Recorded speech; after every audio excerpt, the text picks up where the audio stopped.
We want food?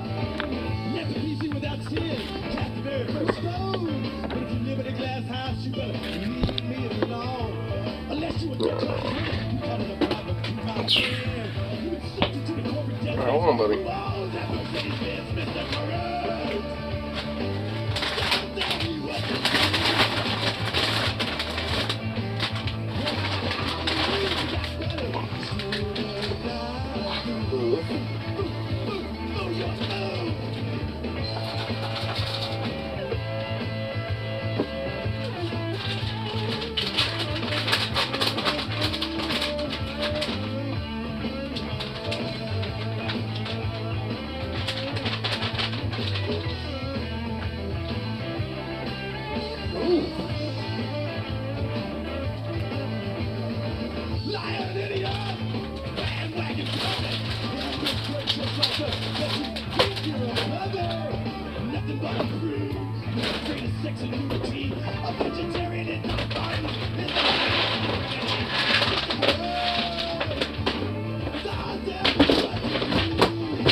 Alright, there we go. This little doggo.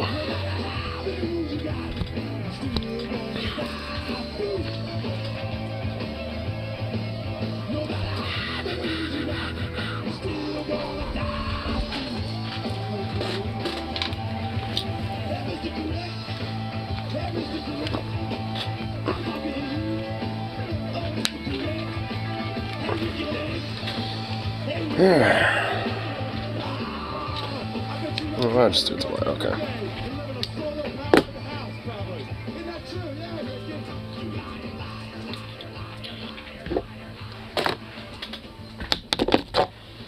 Alright.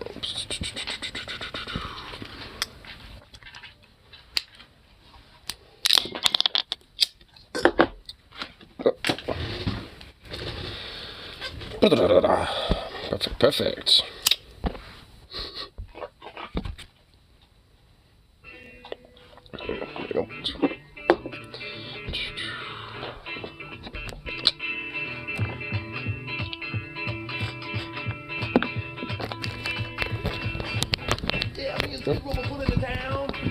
There we go.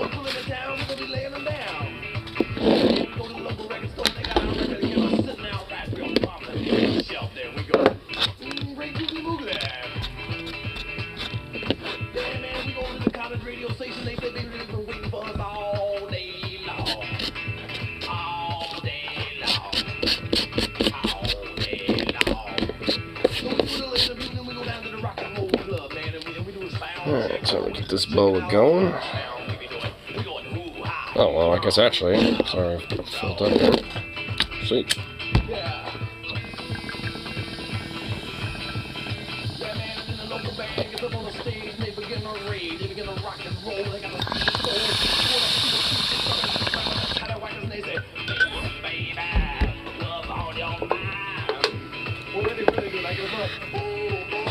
Ooh.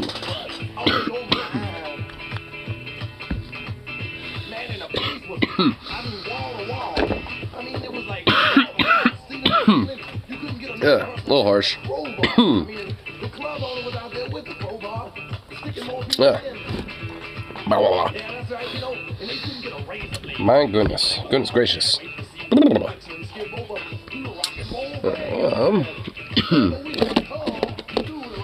Yeah, I was kind of thinking while I was at work, the whole screen situation, I'm wondering if I can maybe make it fit a little better without me having to, like, be in a corner or some shit. So I'm gonna, maybe while we're just kind of chilling here, do that a little bit. But first, I need to kind of split screen this in order to figure this out. So man, I could be rocking for about an hour, 2 hours. There we go. Okay. Here, let's see here. Let's figure this out here. So there's the screen section, right? Okay. So that fills up the center section for the most part. So what if I dropped If I made this. I got your money. You know, I had to pay the doorman and the Sandman, and I had to pay the light man, and you had 3 guests, Mojo, 3 people on the guest list. I figured that your money from the Do that maybe? Wait, I'll do that then. $7.48. Move me up. Like kind of like so. And then maybe move this like so.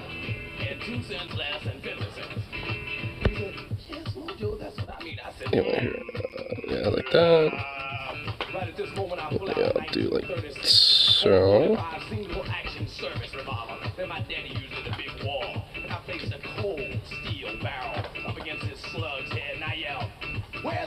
Alright, maybe that will be okay. Okay, let's see. What does it look like? Let's see what it looks like. Well, that didn't help for a fucking lick of a dick. That didn't literally help. Well, kind of, I guess. I mean, whatever. Guess it's a little better. But, eh? Oh, it's about to be like, hold on. So I don't want that staying there forever. That would be really annoying.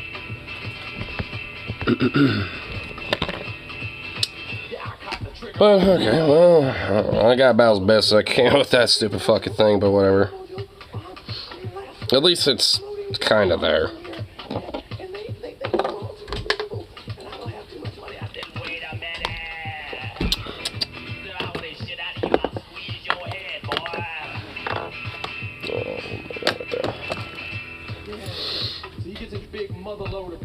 Yeah, well, since I got that figured out, I'm about as best I can, I guess, on that one. Okay, this fucking goddamn cord is running on me.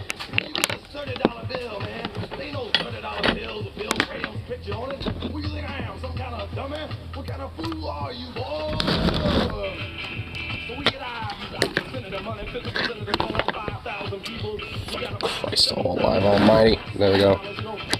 Jeez fucking Louise.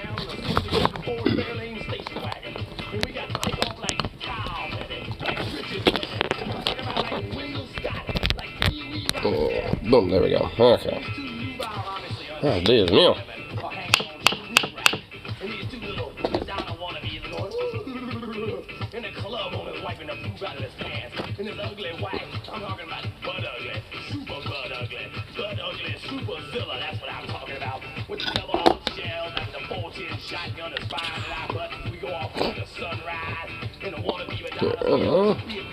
Well, there's like a couple like cow clips I think we could look at for tonight. And a couple other things too, I believe. Not really too much, but at least a few things for a nice little lovely Thursday.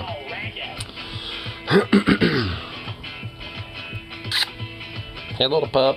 Oh my god, you ate most of that food. Jesus Christ, I filled that up to the brim and it's mostly gone. My lord. What a damn goof. What a goofball.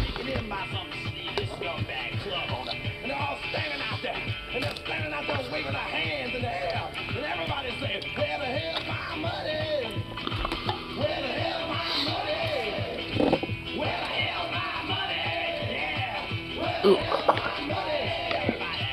Hey, Doggle. What's up, Doggle?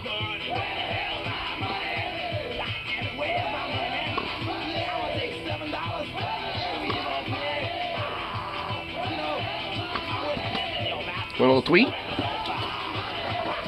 Hey, bub. Take a little tweet. There you go. Little goof.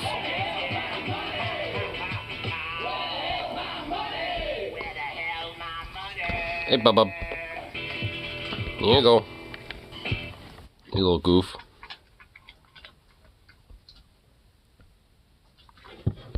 Little goof.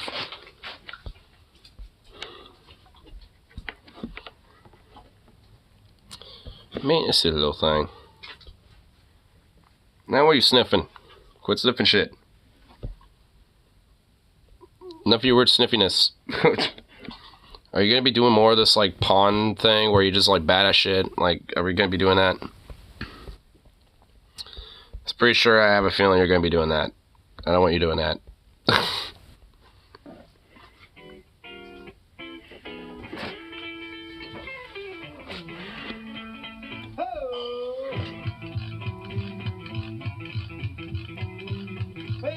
Bah, bah, bah.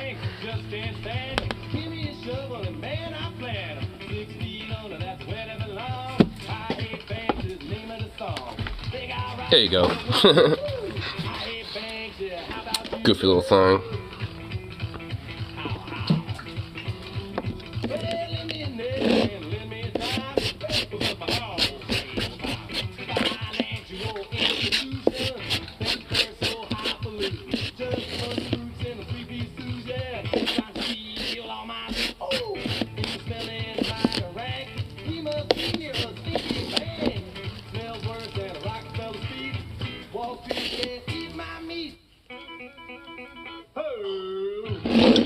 There we go.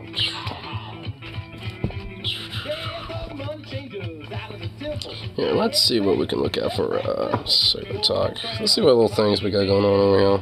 Let's see.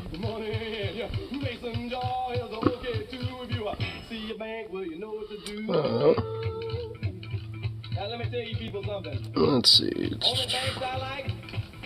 I like Ernie Banks, all right. And I like the banks of the Mississippi River. Oh, there was like that thing from Cuomo Vivek kicking your ass. I still want to see that, so definitely look at that. Wait, Republican argues GOP is too pro-abortion. So what? It's too pro-abortion? How does that even make sense? Okay, I'm looking at that too. Like, what? There's no way some weird fuck just, like, unironically, like, said that with a serious straight face.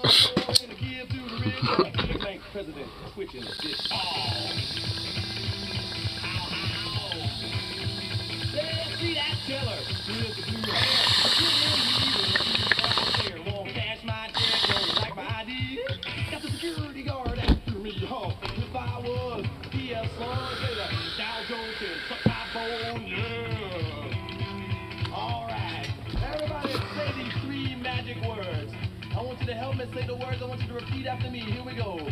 I hate banks. What are you doing, dog? What are you sniffing at?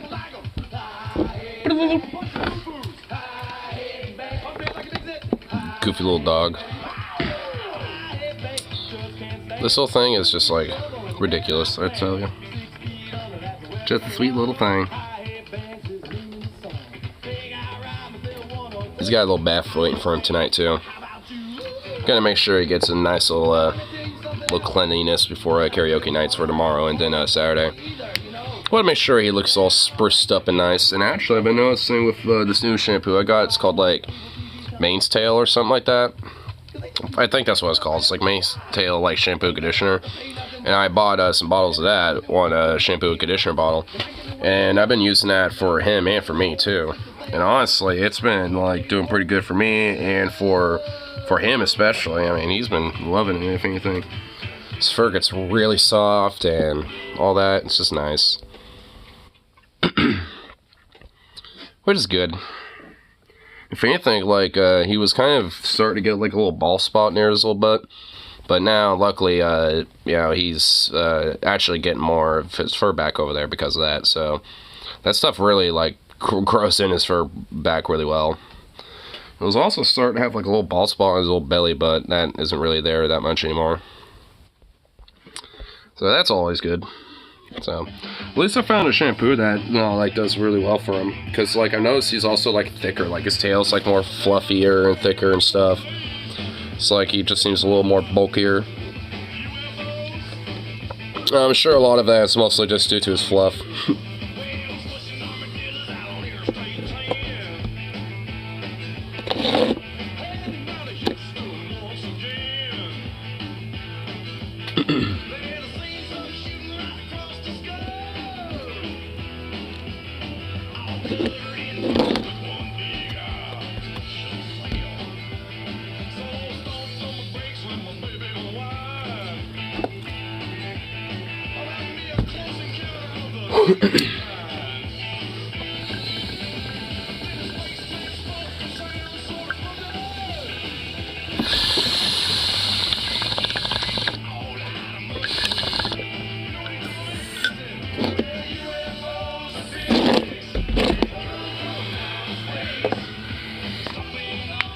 Oh, that felt good.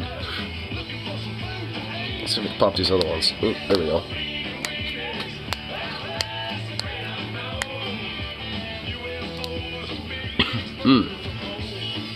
Well, that felt good.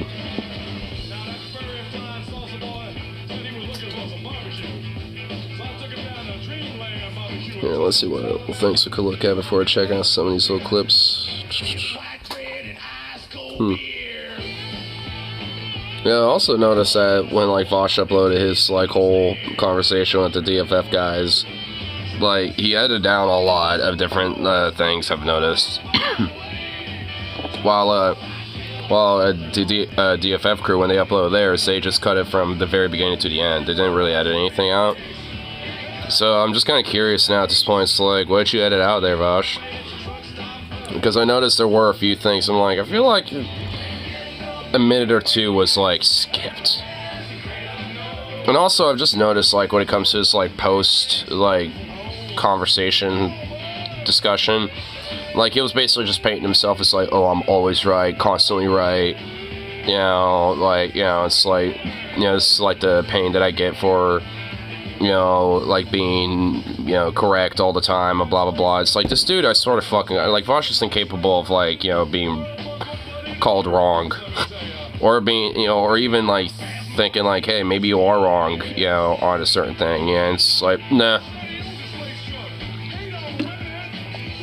It's just super like super pompous.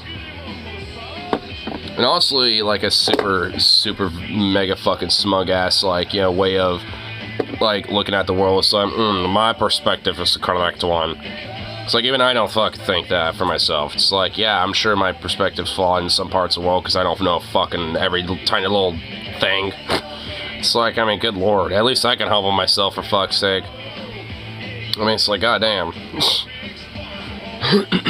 Definitely really, like, you know, has a major, super self-centered, like, sense of, like, how he feels about himself. And it's like, good lord, dude, you're not, like, some sort of, like, martyr of leftism or some shit, bro. It's like, for someone who called out, like, TJ and Paul for seeming like they're special for what they try to do or some shit, that motherfucker really thinks he's a special, unique, like, exceptionary person, you know, for what he does. And it's like, my god, dude.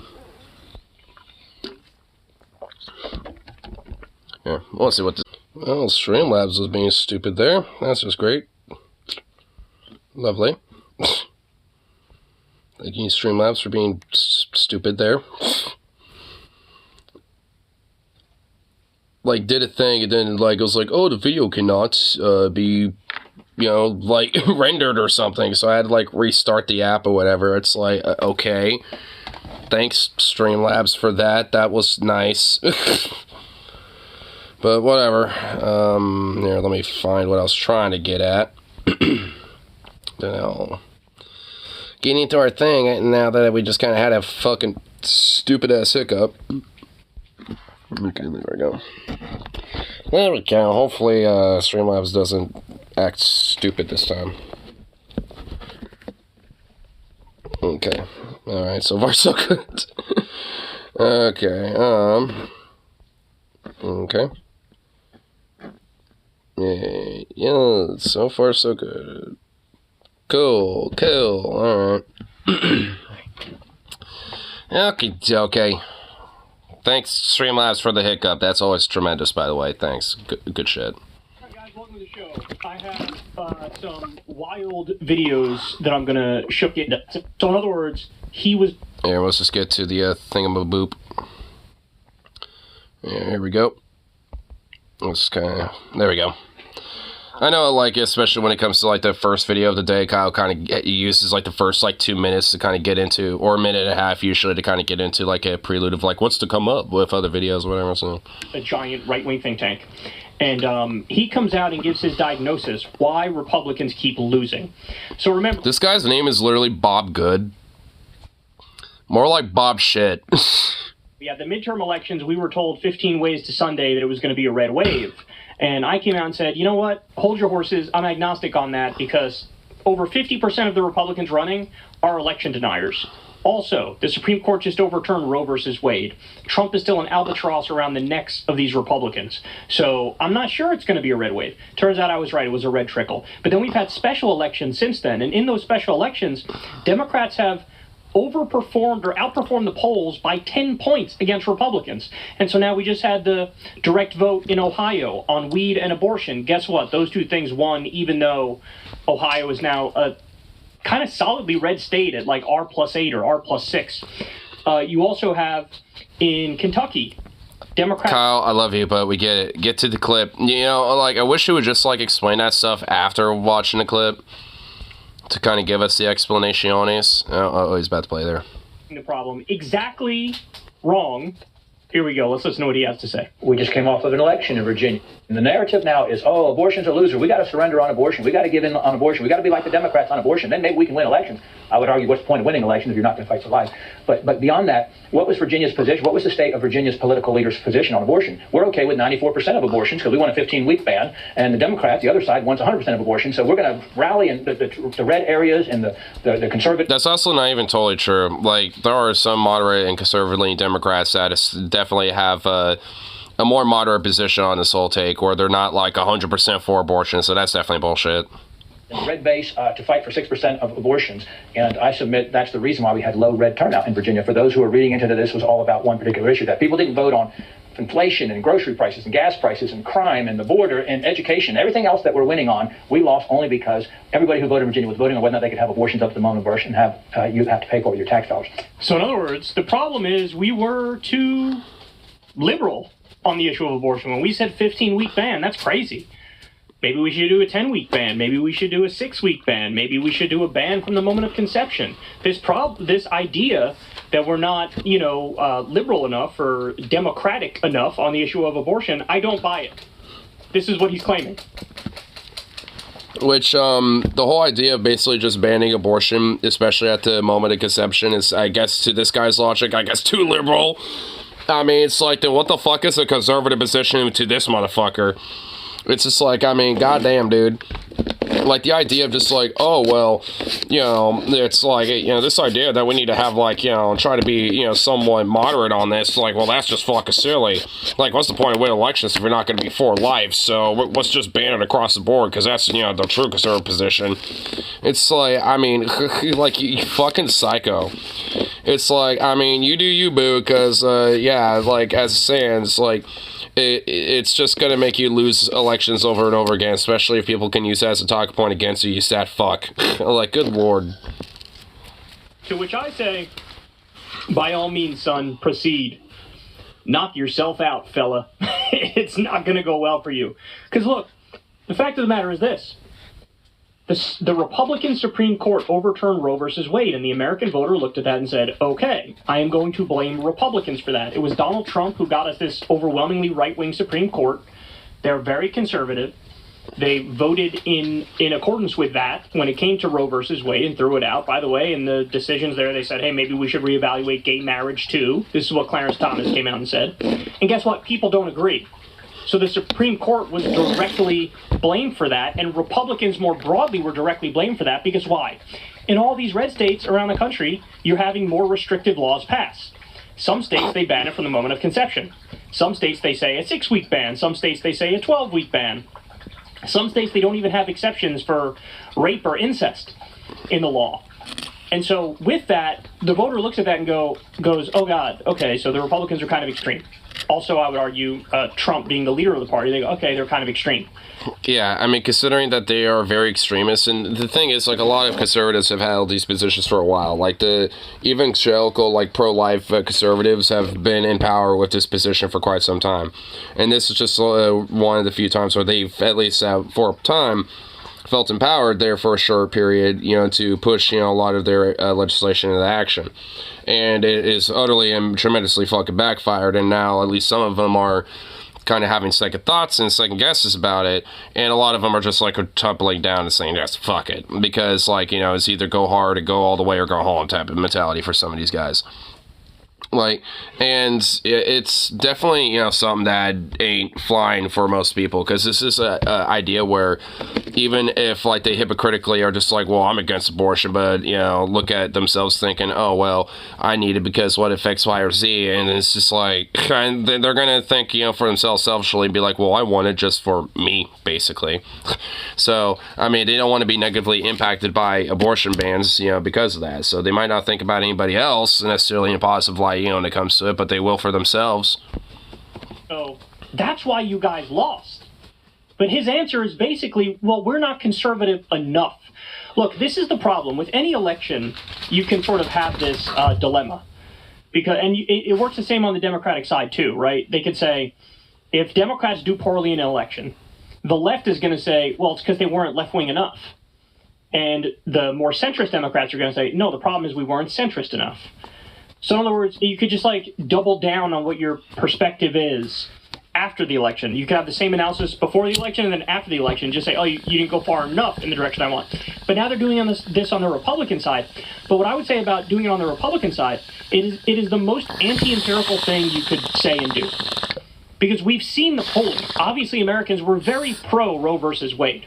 It was sort of a game-changer moment where that's where Democrats started outperforming the polls colossally, is when Roe versus Wade was overturned. And when you had, I would argue, the over 50% of Republican candidates being election deniers, like, this was the moment where voters were like, okay, this is a bridge too far. If you're saying that, you know, we want to try to overturn the previous election, that's psychotic. You're coming after the peaceful transfer of power. We're against that. You're coming after... And when it comes to abortion and stuff, you know, basically the same thing, you know, we're against that, blah, blah, blah. Like, honestly, if anything, at this point, like, Democratic Party is just, you know, comfortable enough, you know, with, you know, taking the voter base to be like, oh, well, we'll just have them vote against stuff instead of, like, for things at this point. And basically look at whatever the Republicans are doing and be like, see, we're not that, you know, and we're against that. But not actually propose anything for, you know, like, people to actually make their lives better, just simply maintaining that their lives will stay relatively the same. Which doesn't exactly help much, to be honest, I'd argue. I mean, I argue that, like, I mean, it's one of those things where it, you know, just continues to reciprocate the same problems that, you know, continuously, slowly but surely get worse and worse in this fucking country, where these issues haven't done anything substantial to help anybody one way or the other. It's, I mean, outside of trying to, you know, like, you know, help people out when it comes to, like protecting their, you know, basic rights and shit. But what good does that actually do if you don't actually have anything else to make their lives better? Like, you need actually something for people to vote for instead of just being against the thing. And it's like, goddamn. I got like a loose little, like, so fucking annoying me. Meh. Burr. There. So we have a little thing we could look at before we check out some more Kyle.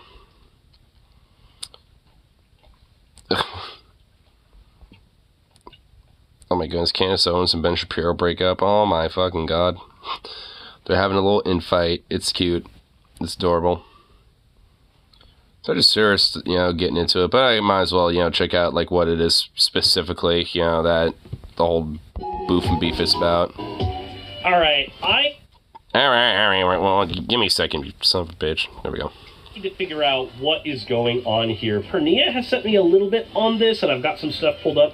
We're going to do some digging. Apparently, Ben Shapiro and Candace Owens are having beef. I just realized that I'm not where I'm supposed to be on fun behind the scenes. My Zoom is done in real time, not actually done in post, so I just fucked everything up badly, and I just unfucked it. I figured it out. I did it. I unscrewed everything up. Holy crap. Razor says following WoW Pro does the Gnome and Goldshire areas before done. Yeah, let's just get to the general gist here. Because this is interesting to me. Look at this shit. So Ben Shapiro, or Candace posts this. Blessed are the peacemakers, for they shall be called the children of God. Blessed are they which are persecuted for righteousness' sake, for theirs is the kingdom of heaven. Blessed are ye when men shall revile you and persecute you, and say all manner of evil against you falsely for my sake. No one can serve two masters. Either you will hate the one and love the other, or you will be devoted to the one and despise the other. You cannot serve both God and money. Christ is king. Now, it should be noted Ew. that this is the phrase from the Bible. This is the verse that is used repeatedly by Christians as a way to argue that they are the mostest persecutists. They are the ones that are constantly taken advantage of by society. This is why it's them versus the world, because the world is against them, and that is how... Because the world's all about money, and, Christians are all about God. And, they're the most persecuted because money wants to wipe God and his message out and stuff like that, because mammon or whatever the fuck. It's part of their whole persecution complex, and it's fucking ridiculous. The Bible says it always has to be. If I put pauses in my speech, it's because I am coughing, because I am still sick. I'm on the mend, though, because I have access to my voice. When I turn presenter voice off, this is what's left, which means I still basically have my voice back. But Ben Shapiro's response to this was this, right here. Candace, if you feel that taking money from the Daily Wire somehow comes between you and God, by all means quit. Now, I don't know about you. By all means quit? He's so because, she's, saying some weird scripture bullshit, Ben's like, oh, if you think being a part of the Daily Wire gets in the way between you and God, then quit, bitch. Really?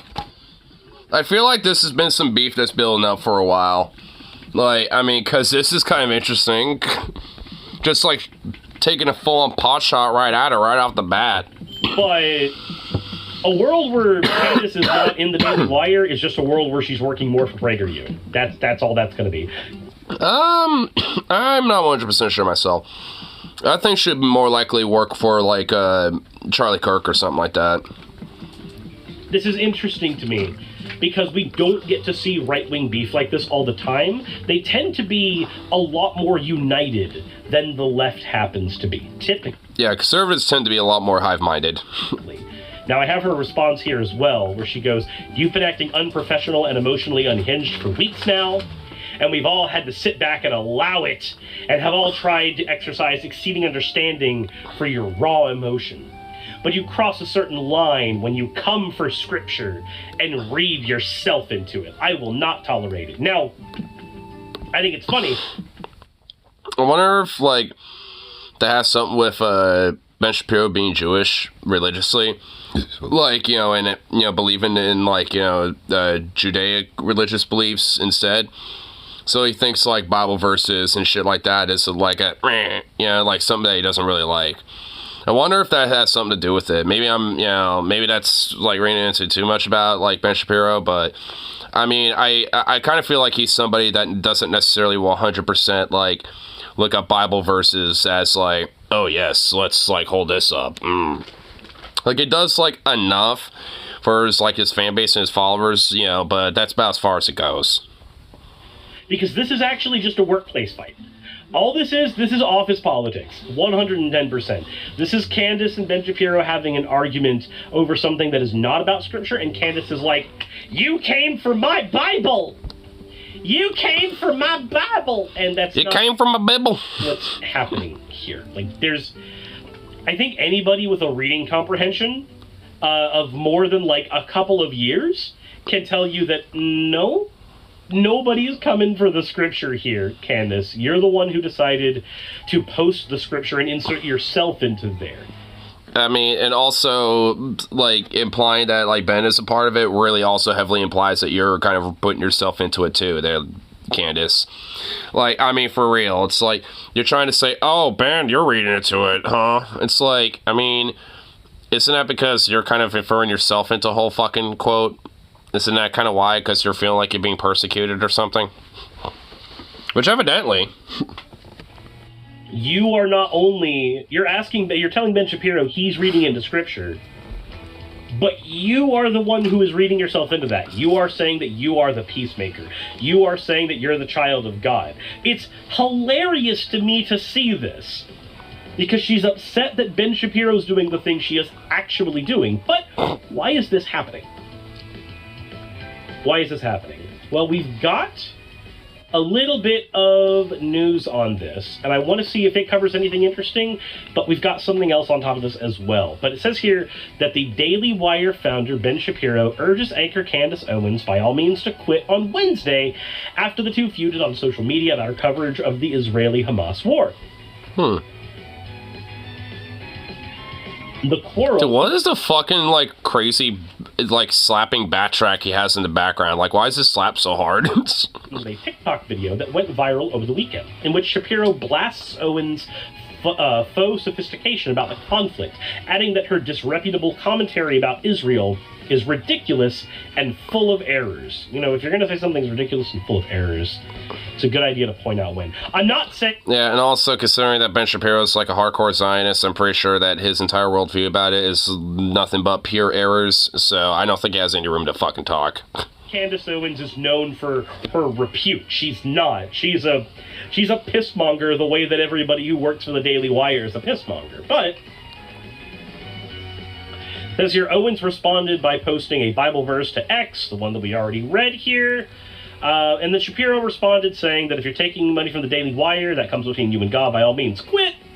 She called Ben Shapiro emotionally unhinged.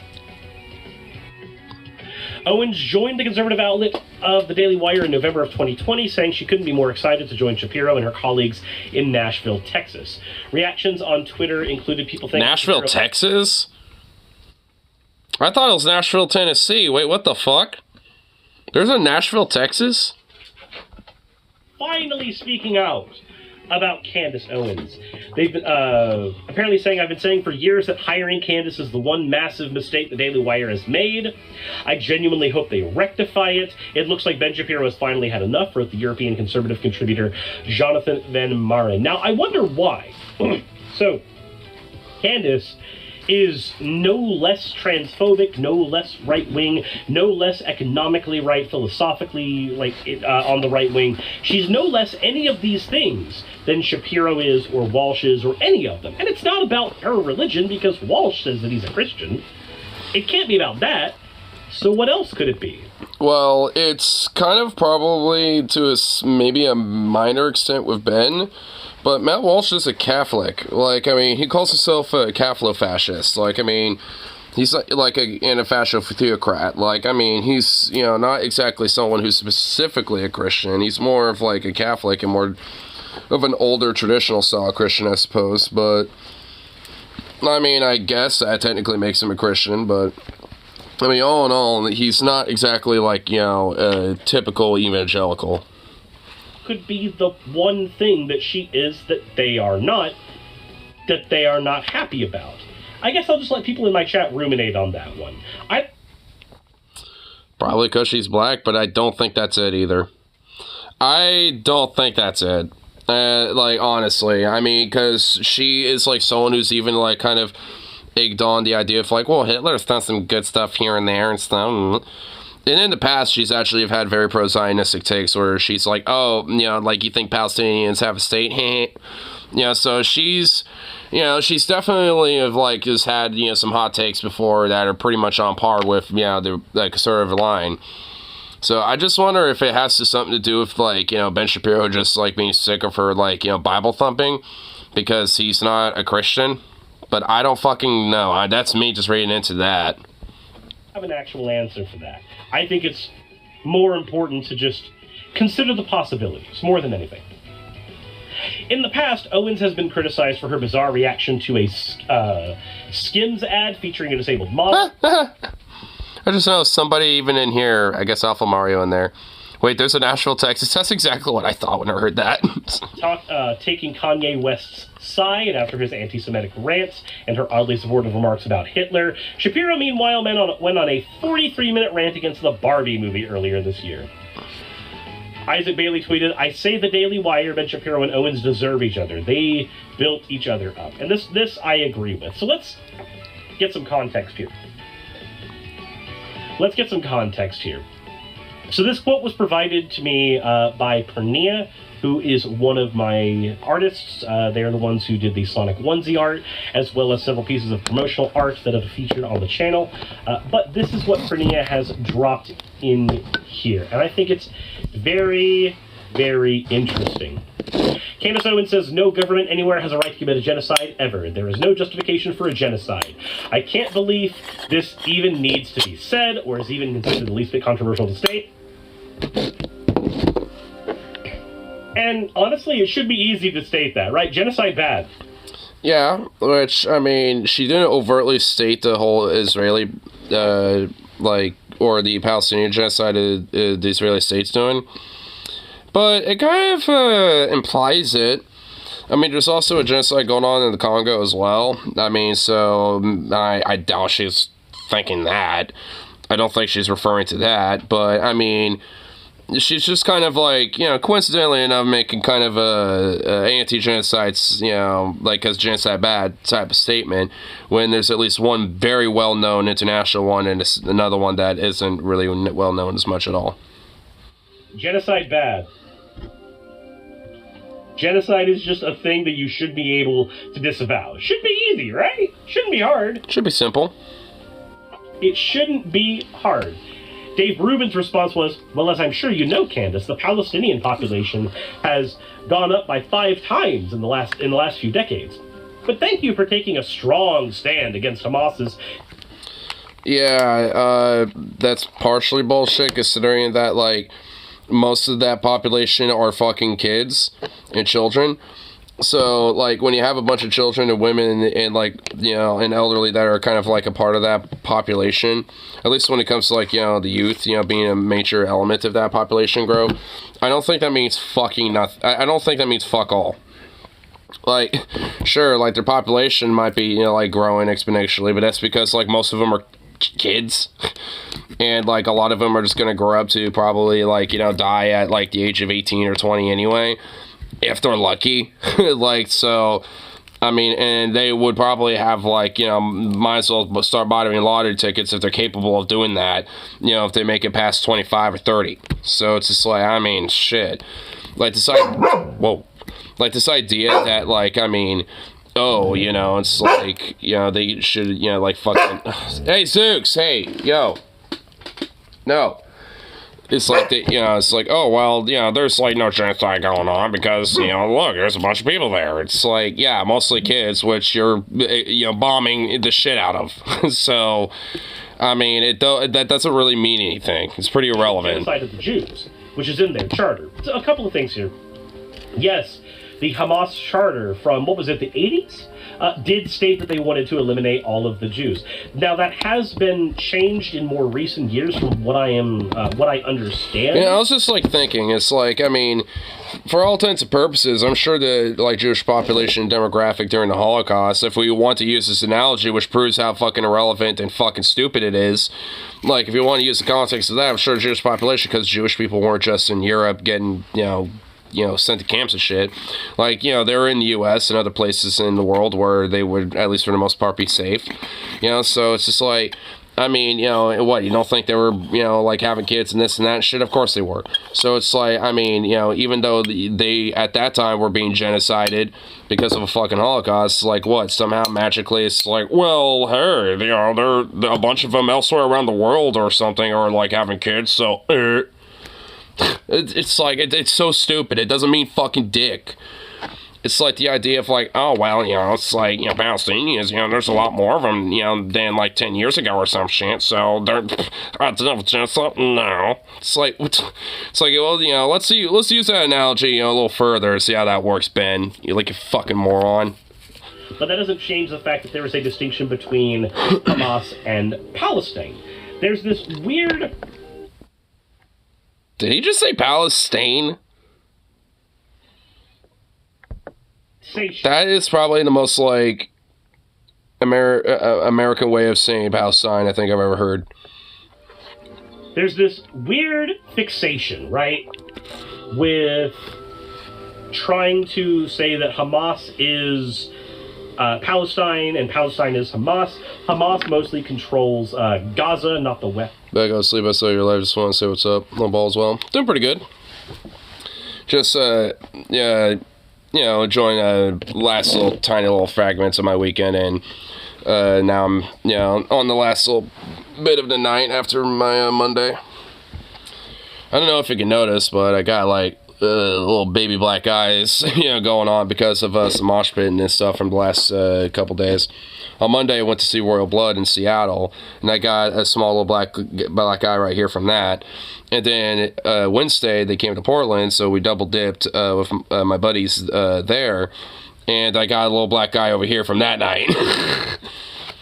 So now I have two black eyes, you know, from two different nights. I mean, they're not really bad. They're just more like, you know, a little elbow bump, basically.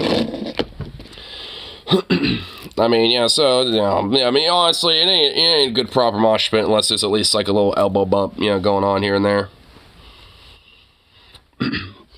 But, Royal, you know, but, I mean, it's like, especially when it comes to Royal Blood, I mean, they rock the fuck out, and, you know, it's like, and at least in comparison to Seattle versus Portland, Portland went way more hard, and we were, like, going ham in comparison to Seattle. Seattle were kind of just, most people were just kind of dancing, just kind of grooving. There was a little mosh pit, but not a big one. And I was crowd surfing a few times. In Seattle, I didn't get a chance to because, you know, not really too actionable. But in Portland, we went so hard that, you know, I got a chance to get me crowd surfing twice, and some other guys started crowd surfing too. So me and this one other dude were like the two dudes that, you know, started kind of crowd surfing, and I just like, just going full ham. I did actually get some video of it too, so I'll have to eventually upload that at some point.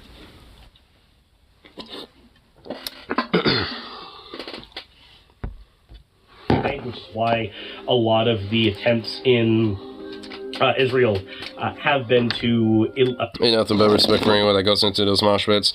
Well, Royal Blood isn't really like metal or anything like that. They're more or less just kind of like garage rock / kind of like, you know, classic style rock and stuff.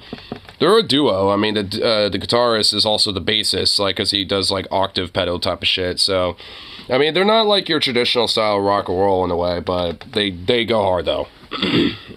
They got some hard ones that work out pretty well. You have it going, bro? No worries, man. Eventually I'll have those like videos uploaded, you know, like I said about, you know, from the show, but it'll take a little bit. Take some time on that. Let's see if I can. No, don't be a bitch. Let's see if I can get you hooked in line and sinker. Ooh, that was the most cleanest one I've ever done like that. Shit. It's fucking clean.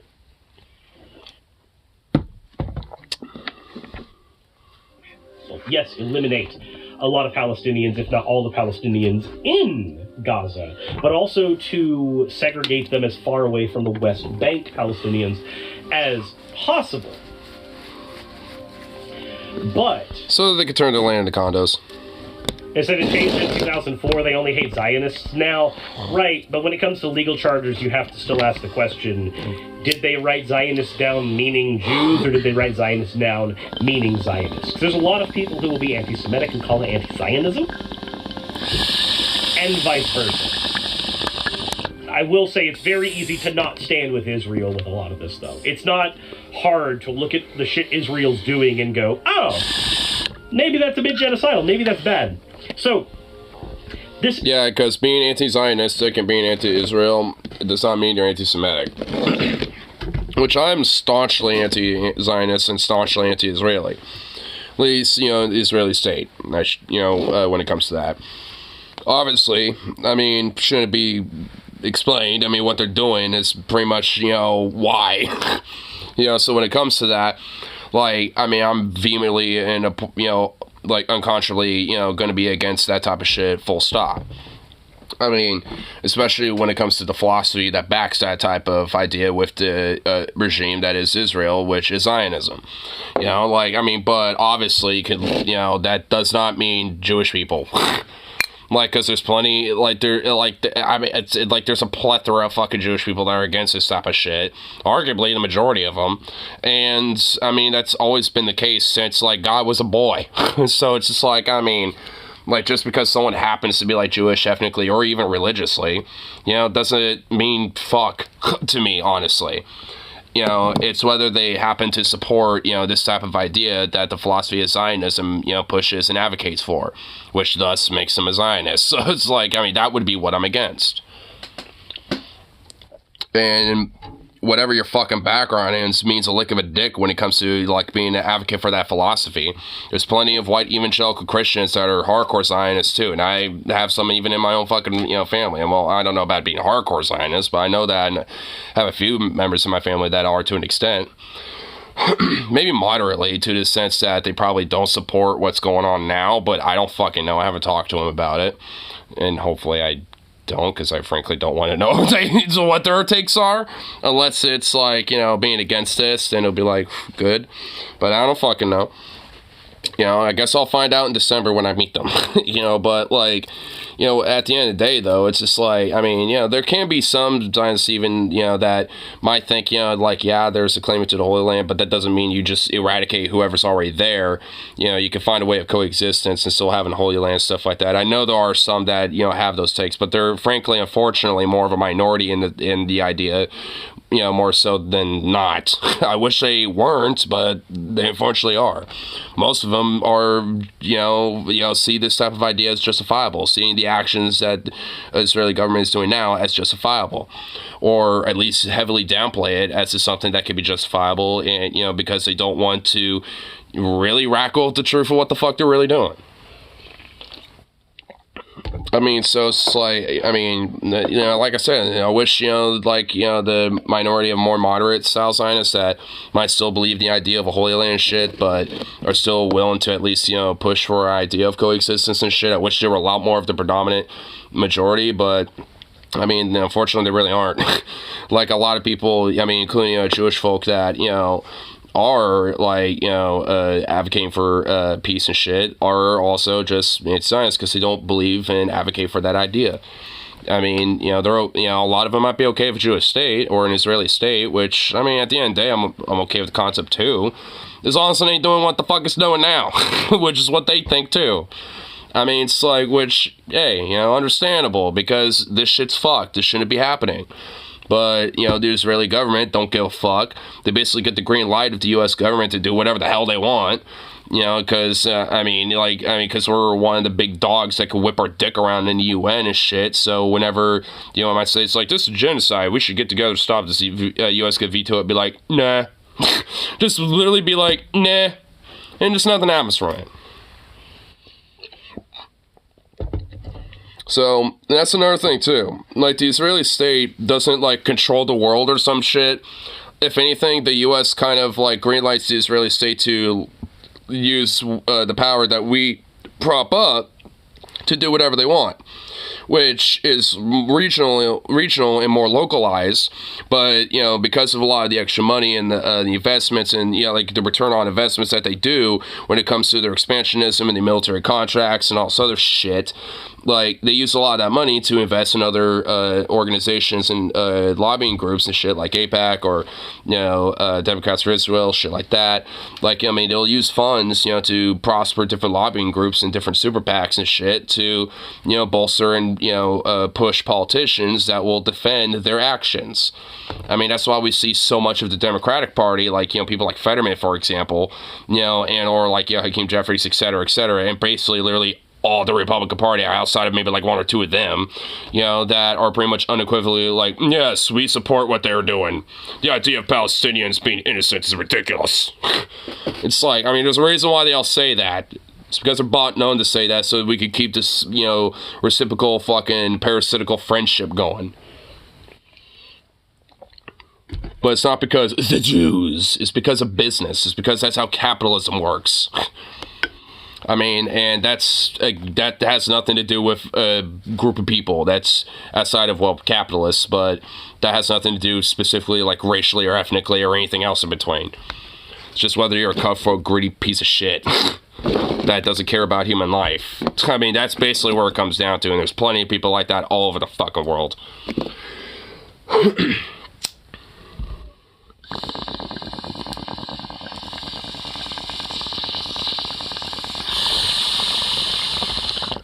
As Elon Omar put it, it's about the Benjamins, baby. That's what it's about. It's all it has been. So, Uncle Bob, what do you think about Israel? Well, I think it's horrible what they're doing to Palestine. Really? So do I. And how they're so great to control the media with their space. With their space lasers. Okay, this is less encouraging. Yeah, no shit, dude. So, yeah, that's also kind of another little difference about it. It's like, I don't, you don't have to think like, they run the world so much, there's like space lasers that they control. Like, that's fucking absurd. I mean, and that's why, the brain full circle, there is a fucking major difference between being an anti-Zionist versus being anti-Semitic. Like, being anti-Semitic, you're just borderline, like, teetering on Nazi territory. Like, I mean, being anti-Zionist, I mean, arguably, that's just being, a humanist and being rational and also being a secularist, because Zionism is a very, theocratic, hardline right-wing fascistic philosophy. So, I mean, at least, to the root core of it. Like I said, there are moderates that reinterpret it in a lot more of a peaceful idea, but that doesn't make the core root of the philosophy any less fascistic. So, I mean, it's like I said, it's the whole idea behind, what's going on is gross. I mean, because realistically, I mean, it's encouraged and pushed and propped up because of that philosophy. I mean, that's really kind of the problem of it. Like, the parasite here is the philosophy behind it, that justifies this shit. It's not like a group of people. I mean, outside the group of people that are hardline pushers and advocates of the philosophy, but, I mean, that's, like I've, stated, it's not like, some, like, ethnic group or, like, or anyone specific like that. They're just fucking pieces of shit that, hold a hardline religious cultish idea because they think they're the supremacist, superior people, and, anything goes as long as, they get their way, basically, and fuck you if you get in the way. Like, anything can go to get rid of you to, make sure that they can maximize their fucking needs and interests. Like, that's basically what it comes down to. Because honestly, if it wasn't like Palestinians, like, being genocided and it like their Holy Land wasn't there, let's say like it was like, I don't fucking know, like, just gonna throw a random country out there, like, they thought their Holy Land was like the, like fucking, I don't know, like in, I'm just gonna say goddamn like Serbia or some shit.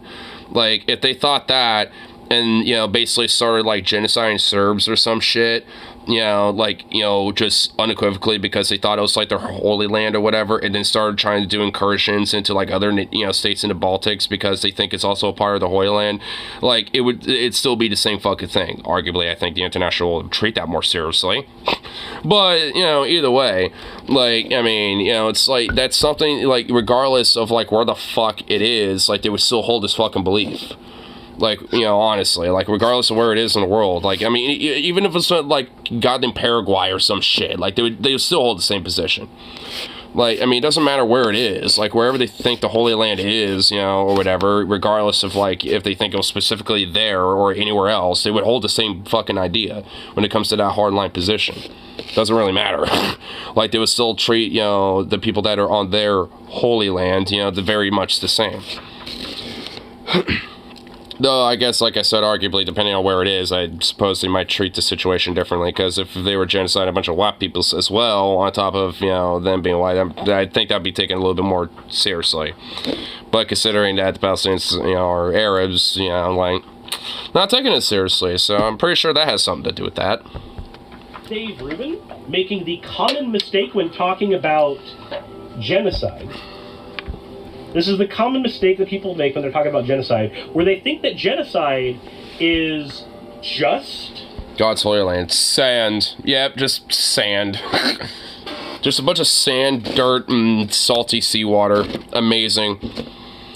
I mean, it's like, it's, like, I'm kind of, like, on a couple of different positions here. It's like, I'm either for the original 67 two-state solution idea with like a Jerusalem being like an international recognized city-state and, you know, as separate from the two nations, or basically having, you know, some form of like, you know, one-state solution, or basically just making the entire region an international like state, so to speak, where it's basically recognized as like an international like like territory where it's at least government wise like you know essentially kind of like overseen by the UN, basically. You know, like, honestly, I feel like those are pretty much the only real ways that I feel like anything can really be done. It's like either two-state with, like, well, I guess technically a three-state solution, or a one-state, or a no-state, or, like, no one gets one. Fuck it. Y'all, it's like nobody gets one. You're all, like, under the international, like, overseeing, you know, of the, you know, community at this point. It's just get all the Palestinians somewhere actually decent, like Jamaica. Yeah, well, I mean, like, I do think, the U.S. should take in a bunch of them. Like, I mean, I will think that's, you know, acceptable.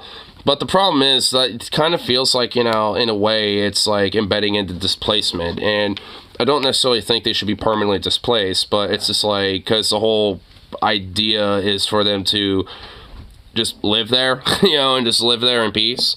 So, I mean, you know, like, the whole, you know, for them to, you know, just have to be, like, up and leave, you know, it's just not really the best outcome. But if, like, you know, at least, you know, for those who want to, you know, then, yeah, I mean, send them to wherever the fuck they want. If they want to go to Jamaica, let's work something out there. Want to go to the U.S., go there, wherever the fuck they want. Honestly, you know, it's like, you know, hey, free ticket. We'll, like, organize, you know, their government to, like, you know, work some shit out so you can have a roof over your head, you know, some sort of a basic income until, like, you get, like, naturalized as a citizen so you can get a job, blah, blah, blah. Whatever the fuck, you know. It's like, I mean, I think there can be a process to where, you know, you can help them out in that way. At least for those who want to do it. I mean, you can't force them to do it if they don't want to, you know. The elimination of people. Genocide is a 10-step process. The elimination is step 9. The elimination is step 9. Everything you do up until that point, the dehumanization, the organization against, all that, those are all still steps of genocide. A genocide is a genocide regardless of how far into the genocide you get. So, but I think I saw it made the distinction between Zionists and Jewish people I can't remember too well. And again, this is me talking off of the back of my hand. So don't take it. This whole alien stuff sounds like Major Kofor lives somewhere shitty. Well, unfortunately, I would say that's true, but this goes back thousands and thousands of years, dude. I mean, and I guess granted, maybe, you know, back in the BC days, you know, in the Middle East and shit like that, like, you know, the ecosystem was different and probably more lush and more fertile of a location. But they gotta just, yeah, at this point, it certainly is cope. Like, I mean, it feels like 1,000 years ago, maybe not, but, I mean, it's cope. Like, get the fuck over it. Move on. I mean, honestly, it's just like, it's fucking ridiculous. Was it great back then? Probably either. Well, probably not. I mean, but it was probably still fertile. I mean, they probably still at least, you know, had, you know, the rivers and the creeks that were there were probably, you know, bigger and longer lasting and didn't suffer with droughts and stuff like that. I mean, I'm sure it was, you know, like I said, more lush. That doesn't mean it's like a fucking thriving jungle or some shit. But, I mean, hey, I mean, I'm sure at least, you know, it was more livable. You know, a place that, you know, someone could actually live. I'm saying 100%. Now you have to have, like, modern amenities, you know, to live there, or else you're just going to be suffering. So the genocide doesn't get better if they say they started it? No, it doesn't. It's like when Ooh, man, Cyrus really is kind of sick, isn't he? Damn. Somebody punches you in the face, you don't go, I'm going to eliminate your entire bloodline. Like, yeah, maybe that's a step too far. Well, what if they were threatening to eliminate your entire bloodline, bruh? And then they punch you in the face because they're about to start with you. And you're like, oh, hell no, I'm going to eliminate your bloodline now, bitch. It's like, I mean, obviously I'm just kind of playing with it, but, I mean, it is kind of ridiculous. Or, you know, honestly, I've heard this analogy. used a bunch of times where it's like, you know, if like there's a, you know, like if there's like a shooting and like the shooter has like 10 hostages, and it's like instead of the police, you know, going in there and trying to negotiate to get the hostages out, or maybe even like do a, you know, like a operation where they're distracting the shooter, and then you have like 2 officers, you know, sneaking around to like, you know, get a pot shot at him and stuff. I mean, instead of doing some stuff that, you know, would make sense, like, they basically just, like, literally, like, you know, just take a helicopter of gigantic thing of fucking C4, just level the whole fucking building. I mean, it's just like, you know, and obviously, if that were to happen, it would be the most insane fucking backlash ever. I mean, I guess, you know, because, I mean, look at Uvalde. I mean, it was kind of the more, you know, anti-version of what I'm talking about, but it's kind of the same thing. Instead of, like, you know, basically, you know, glassing the whole school or whatever the fuck, they just did nothing. They just sat there and did fuck all. So, I mean, it's like, obviously, it's like if you go to an extreme one way or the other, like, there's going to be massive outrage. Like, I mean, you have to, like, look at it in, you know, a legit, you know, calculated and pragmatic way.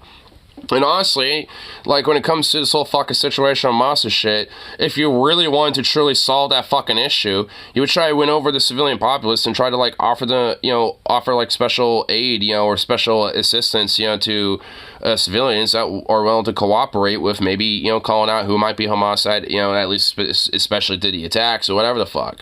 Like, you would try to get in their good, you know, goodwill and good wishes. But, no, that's not how they operate, though. The IDF would rather shoot them. Right? Maybe that's a step too far.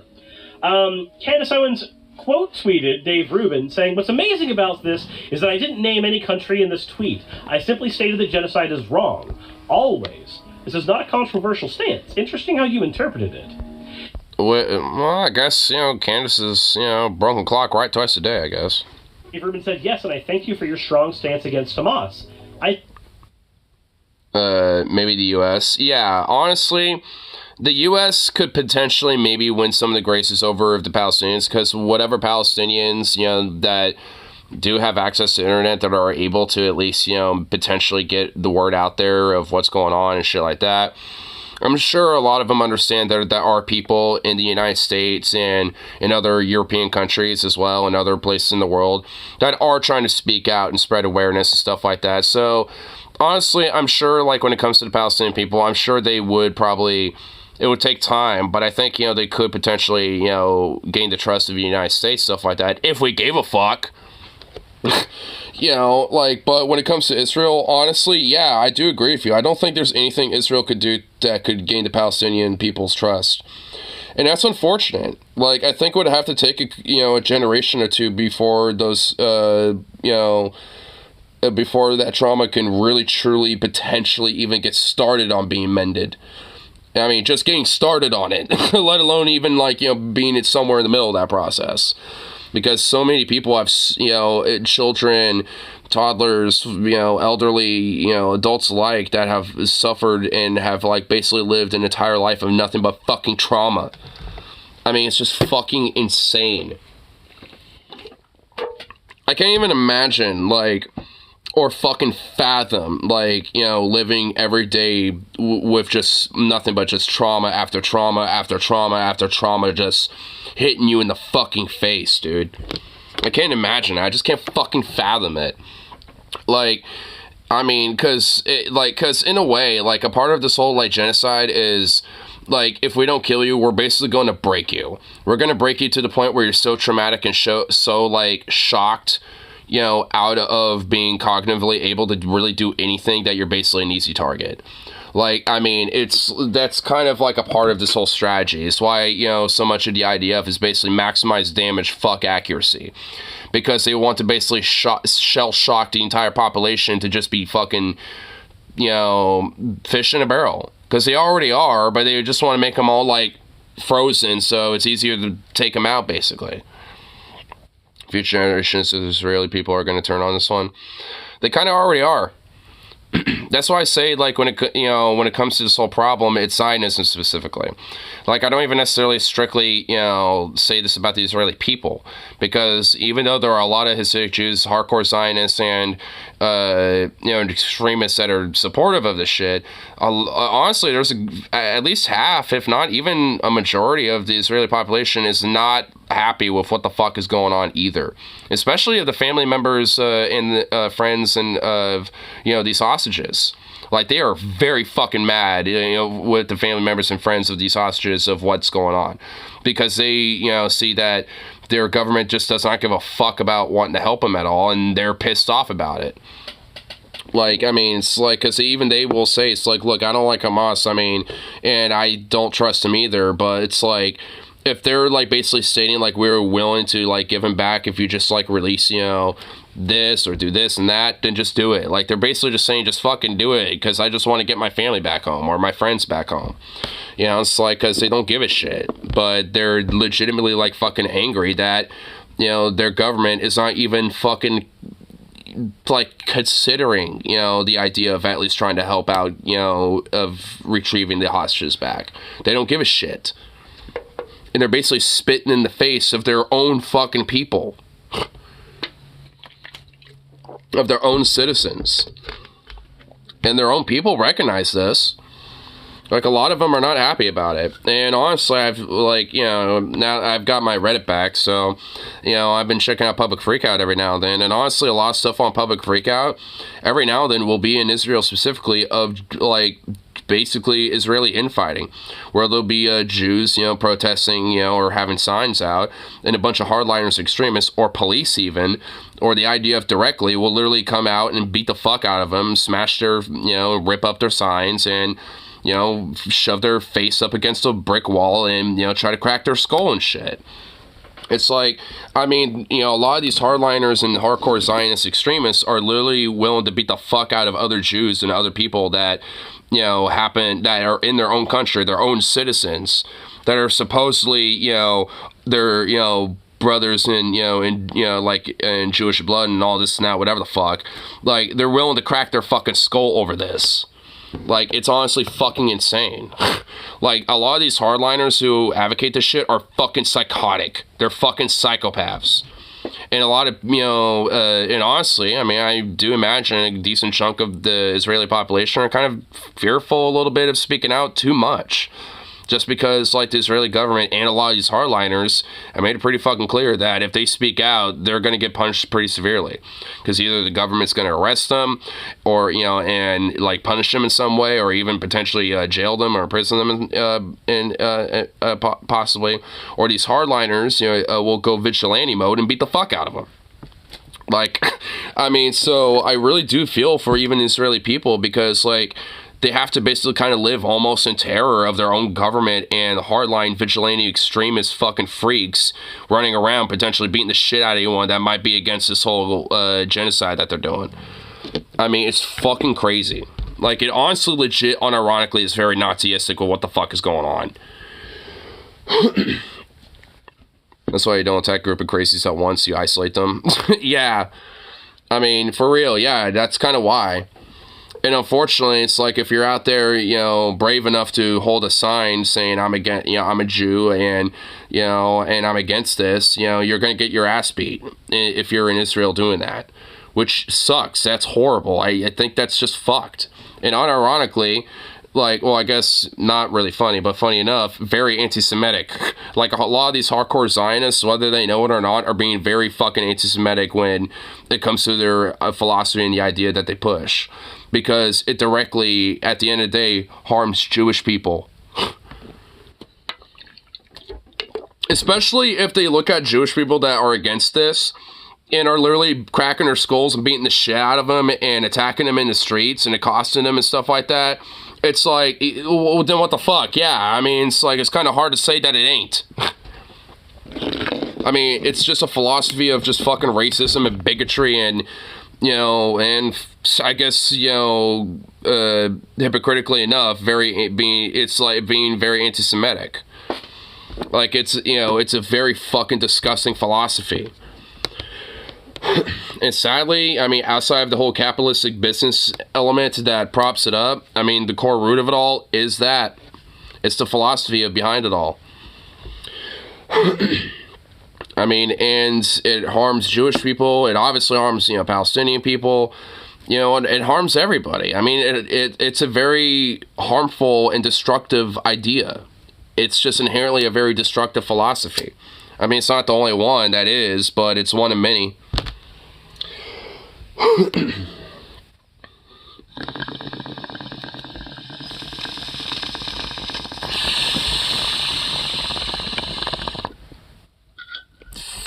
It's like having black AKK beat MLK. Yeah. I mean, pretty much.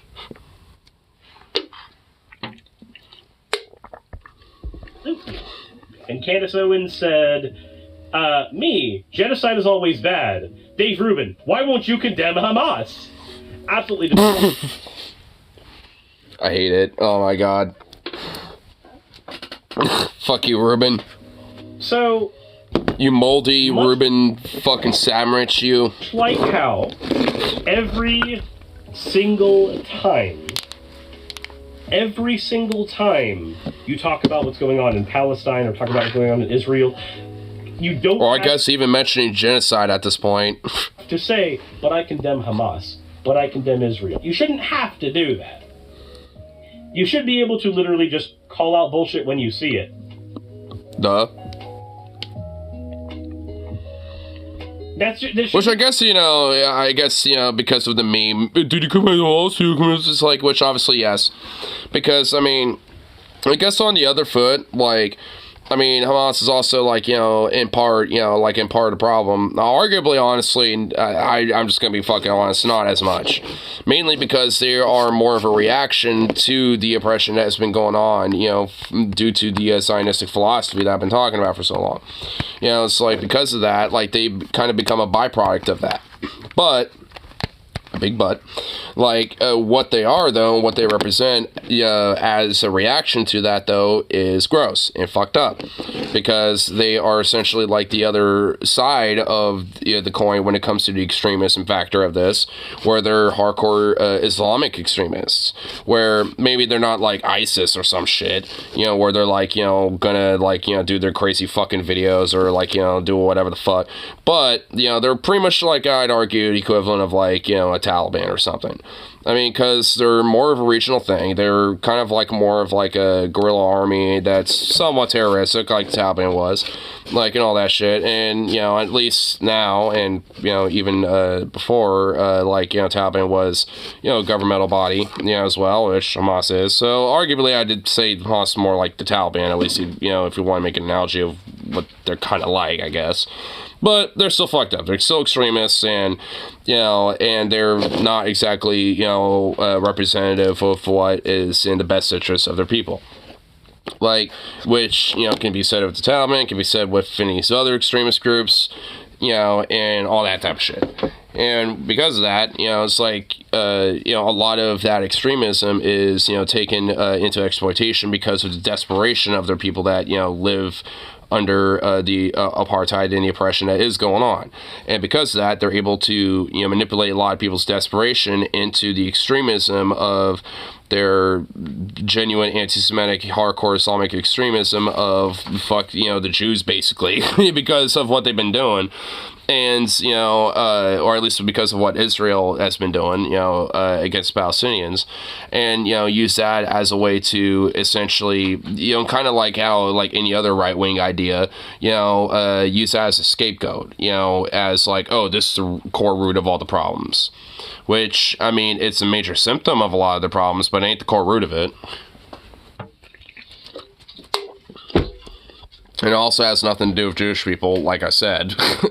So, obviously, it's just one of those things where, you know, when it comes to extremism, like, it always is going to, you know, use desperation or use, you know, whatever specific, you know, like, threat or problem or issue that's going on as a way to, you know, be a scapegoat to maximize their power and their authoritarianistic grasp on not just governance, but over the people themselves as well. And Hamas is one of those groups. As a reaction, to the authoritarianistic, apartheid and government of Israel, but nonetheless, they're still part of the problem. I think they wouldn't be as powerful if Israel stopped doing what the fuck they're doing, because obviously they'll still be a thing, they'll still be a problem, and there's still going to be an issue that you would have to deal with. But if Israel, I don't know, fucked off and stopped doing what they were doing and actually started cooperating a little bit and maybe conceding land here and there and this and that and all that shit, while Hamas might still do attacks here and there every now and then, while they'll still be probably a problem, I guarantee you that their influence and their power will start waning, and other more liberalized or more social democratic or more or just more libertarian-esque liberation movements will probably start popping up again, because those have existed. There's straight up communist Palestinian movements and socialist workers Palestinian parties and shit like that.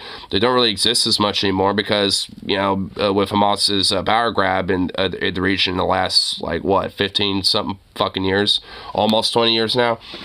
They basically, have, killed a lot of them off, or have basically, killed a lot of their political power off, usually quite literally.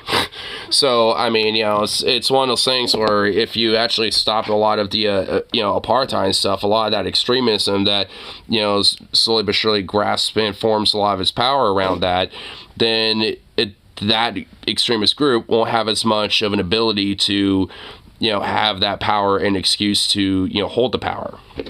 Eventually they'll start waning. It'll take time, but something that would happen. You're able to do, right? So I can't believe I'm gaining a bit of respect for Candace Owens. This is a weird situation, right?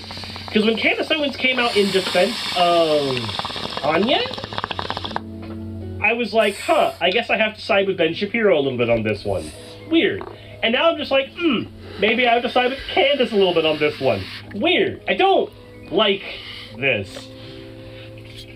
This is the age-old meme of the worst person you know has made a good point. It's okay for the worst person you know to make a good point sometimes. But when it happens more than once, and, against each other on different sides, feels weird. It feels weird. But that's the... it really is.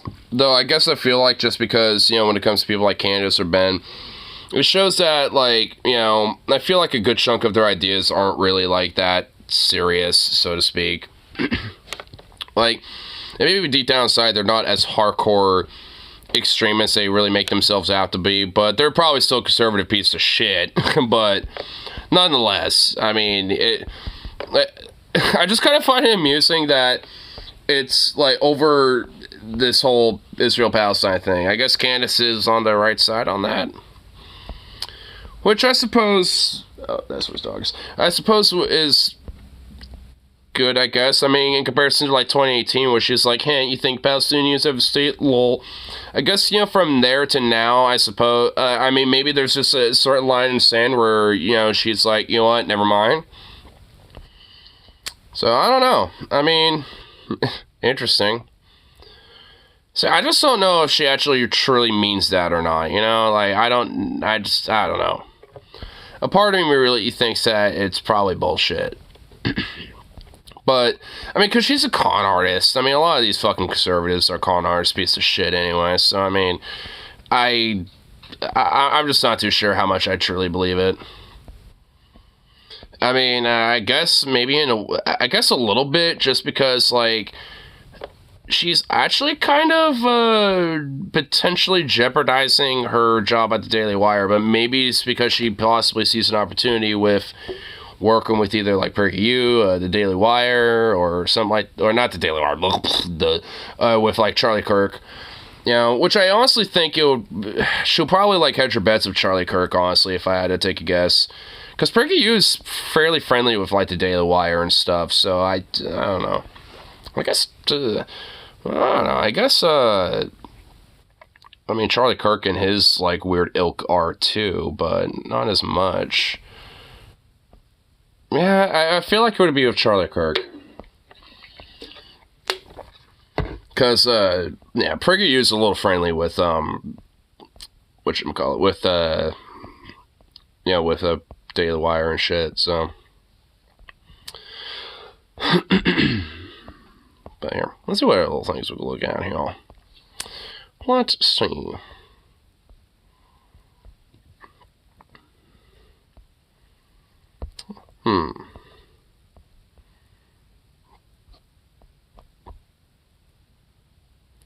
Wait, what the hell? Sean O'Brien, the Teamsters president, mocks Senator Mullen on Fox News. Oh, it's a Young Turks thing, so I don't really care about that, but I do kind of want to watch this. I kind of like the thumbnail, too. The thumbnail for this is actually kind of funny. Dude, I'm loving both of them on this frame right here.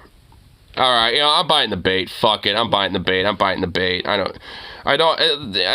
It's been like fucking years since I watched a TYT video, but you know what? I'm curious enough. Alright, you know, I guess I'll look at this. Ah, ew, Twitter, gross. It has that weird, like, X thing. One must go. Peppermint or pumpkin? Peppermint. Not that hard. It wasn't hard. Peppermint. You wanna know why? There's different mint flavors. There's other mints out there. So, like, I mean, there's other, like, mint. So, I mean, I can, you know, if peppermint was gone, there would be the other mints, like spearmint and shit, right? So, that's not a big deal. Pumpkin, I would fucking, no. I would not have that. So, easy choice.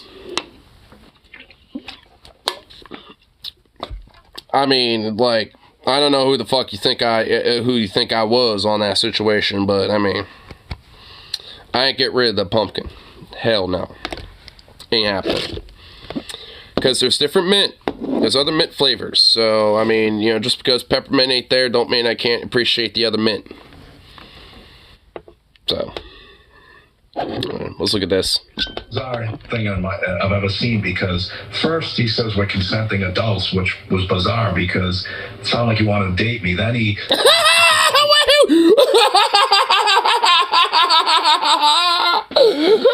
hold on, rewind.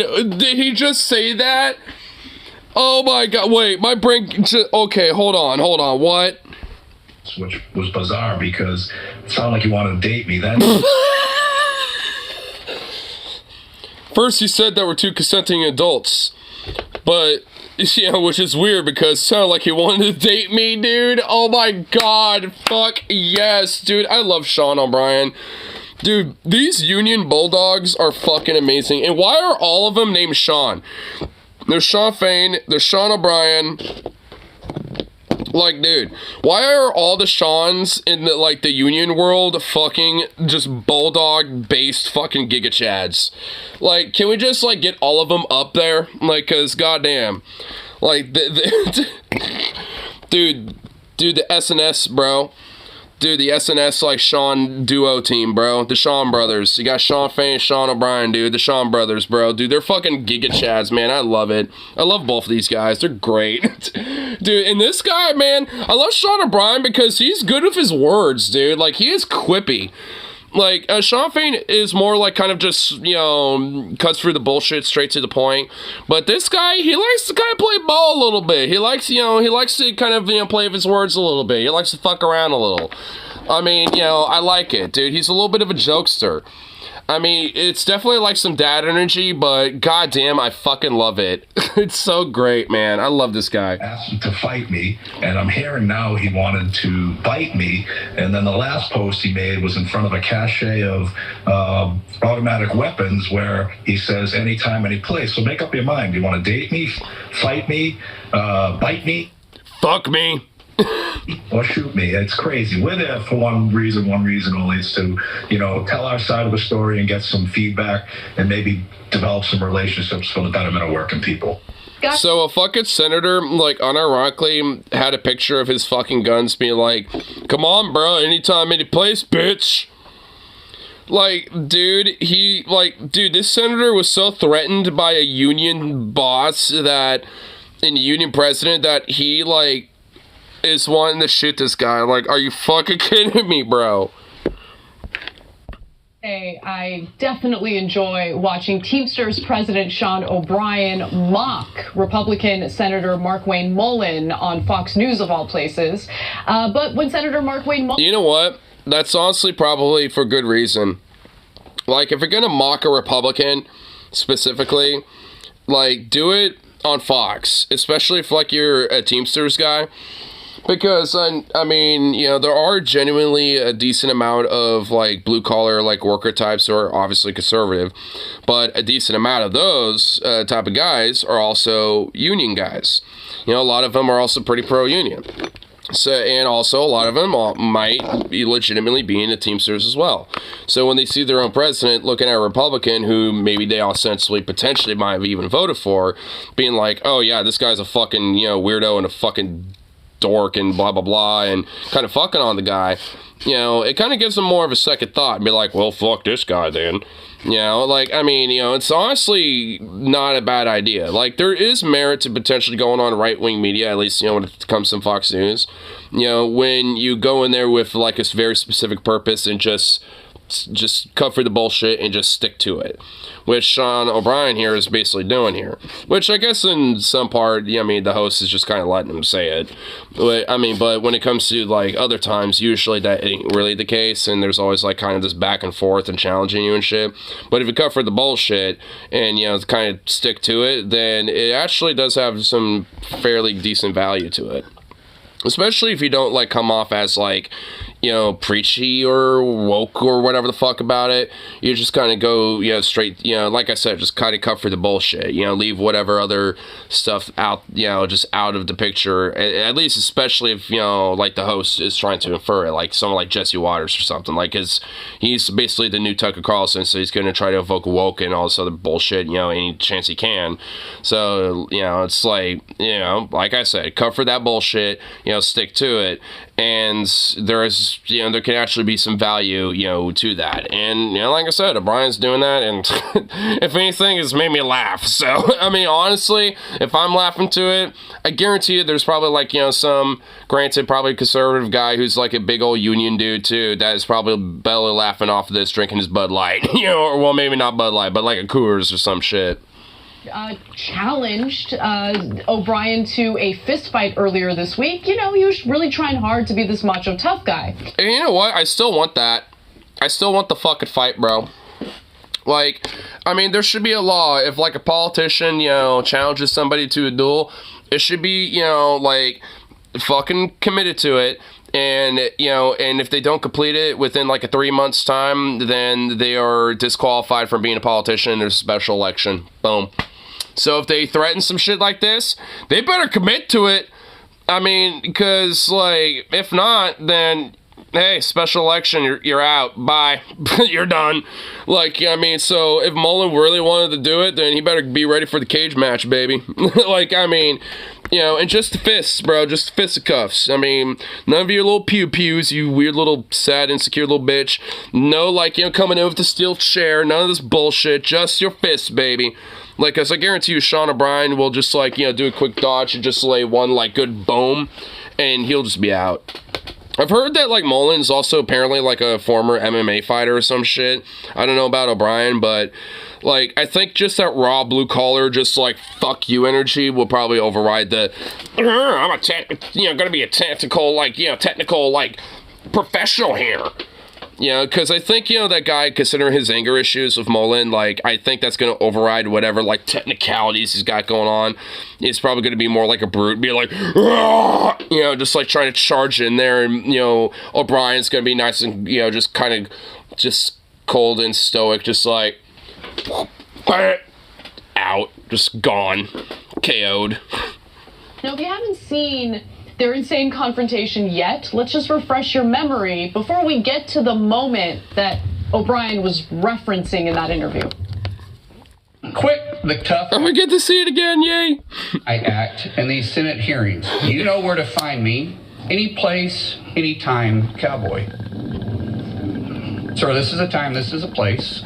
If you want to run your mouth, we can be two consenting adults. We can finish it here. Okay, that's fine. Perfect. You want to do it now? I'd love to do it right now. Well, stand your butt up then. You stand your butt up. Oh, hold it. Big guy. Oh, stop it. Is that your solution, every Poland? No, sit down. Sit down. Okay. You know, you're a United States Senator. Sit down. Active. Oh, okay. Act it. Bernie, let him fight. Gotta let him fight, man. Oh, shit. Dude, O'Brien looks like he was about to stand up. Oh, shit, hold on. Dude, let's... Alright, we're putting our camera right there. No, sit down. Sit down. Okay. You know, you're a United States Senator. Sit down. Active. Oh, okay. Sit down. Oh, shit, dude. I think O'Brien stood up, too. I think they both Dude, they both stood up, ready to scrap. Dude, they were both wanting to scrap. I mean, dude, we need this. We fucking need this. Dude, oh my god. I want to see these two scrap up, bro. You stand your butt up. No, you stand your butt up. No, yours is nicer. What? What? Oh my god.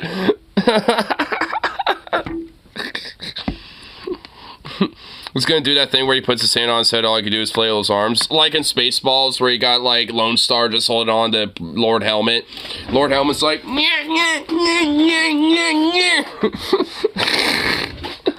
All right.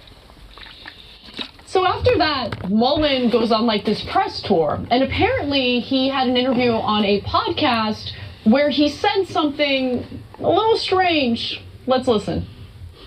But we need to move from an almost... By the way, I'm not afraid of biting. I will bite. Biting? I'll bite, huh? Yeah, I'm in a fight, I'm going to bite. In a fight, I'm gonna bite him. Like, what the fuck? What? What are you gonna do? Consensually bite his ear and be like, oh, you're so sensual. Like, what? Oh my god. Is this guy, like, gay or something? Like, I'm pretty sure he's got some, like, homosexual insecurities going on, dude. He ain't afraid of biting. Like, do you got a thing for, like, you know, wrestling with bear daddies? Because Sean O'Brien is a, you know, Sigma bear daddy, okay? Like, he's a union thug bear daddy, alright? Like, I mean, I want to fuck with him, and you're not afraid of biting? Oh my god, dude. This guy sounds so fucking gay. Like, unironically, too. Like, he actually does sound a little fucking gay when he's talking about this, dude. I'll do anything. I mean, I'm not above it. And I don't care where I bite, by the way. It just is not. Oh, do tell, huh? I'm not even going to ask any further questions on that. Oh my god, dude, even that guy was like thinking like, okay, this guy wants to bite his dick or something, bro. Like, oh my god, dude, even the podcast host, I don't know who the fuck he is nor give a shit. I mean, but oh my god, even he thought, yo, this is a little gay, bro. Oh my god, dude. Oh my god. Oh. No further questions. Oh my god, dude. Oh, just fucking mwah. This is just, oh my god, wow. You know what, I mean, it's been, like, forever since I've, like, watched these fucks, but you know what, this video actually does deserve a like. This is a like-worthy video. This is great. This is fucking awesome. Holy shit.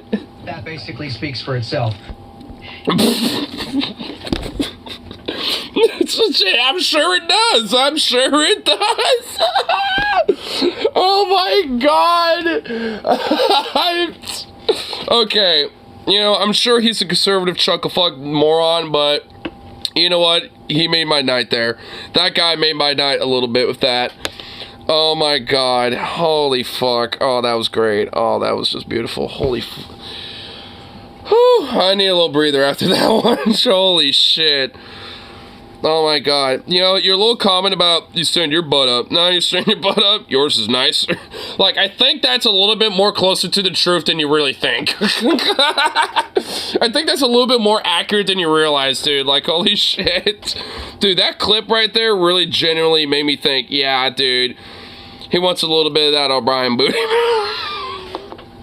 Oh my god, holy shit. Oh, fuck, dude. I don't even know, wow. I just, wow, bro. What do you even do with that? In MMA, biting is not allowed, but you know, he doesn't care. He'll bite, and that's what. Yeah, he's a feisty little dog. He'll bite no matter where it is. What are you doing, bro? Like, you're a United States Senator. What are you doing? It reminds me of that time that...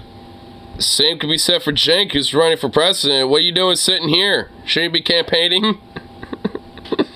Man who needs desperately to take a pounding. And you know he wants that big bear daddy Sean O'Brien to give him that pounding, bro. And you know what? Honestly, if that fight happens, which unfortunately I don't think we're in the universe where that will happen.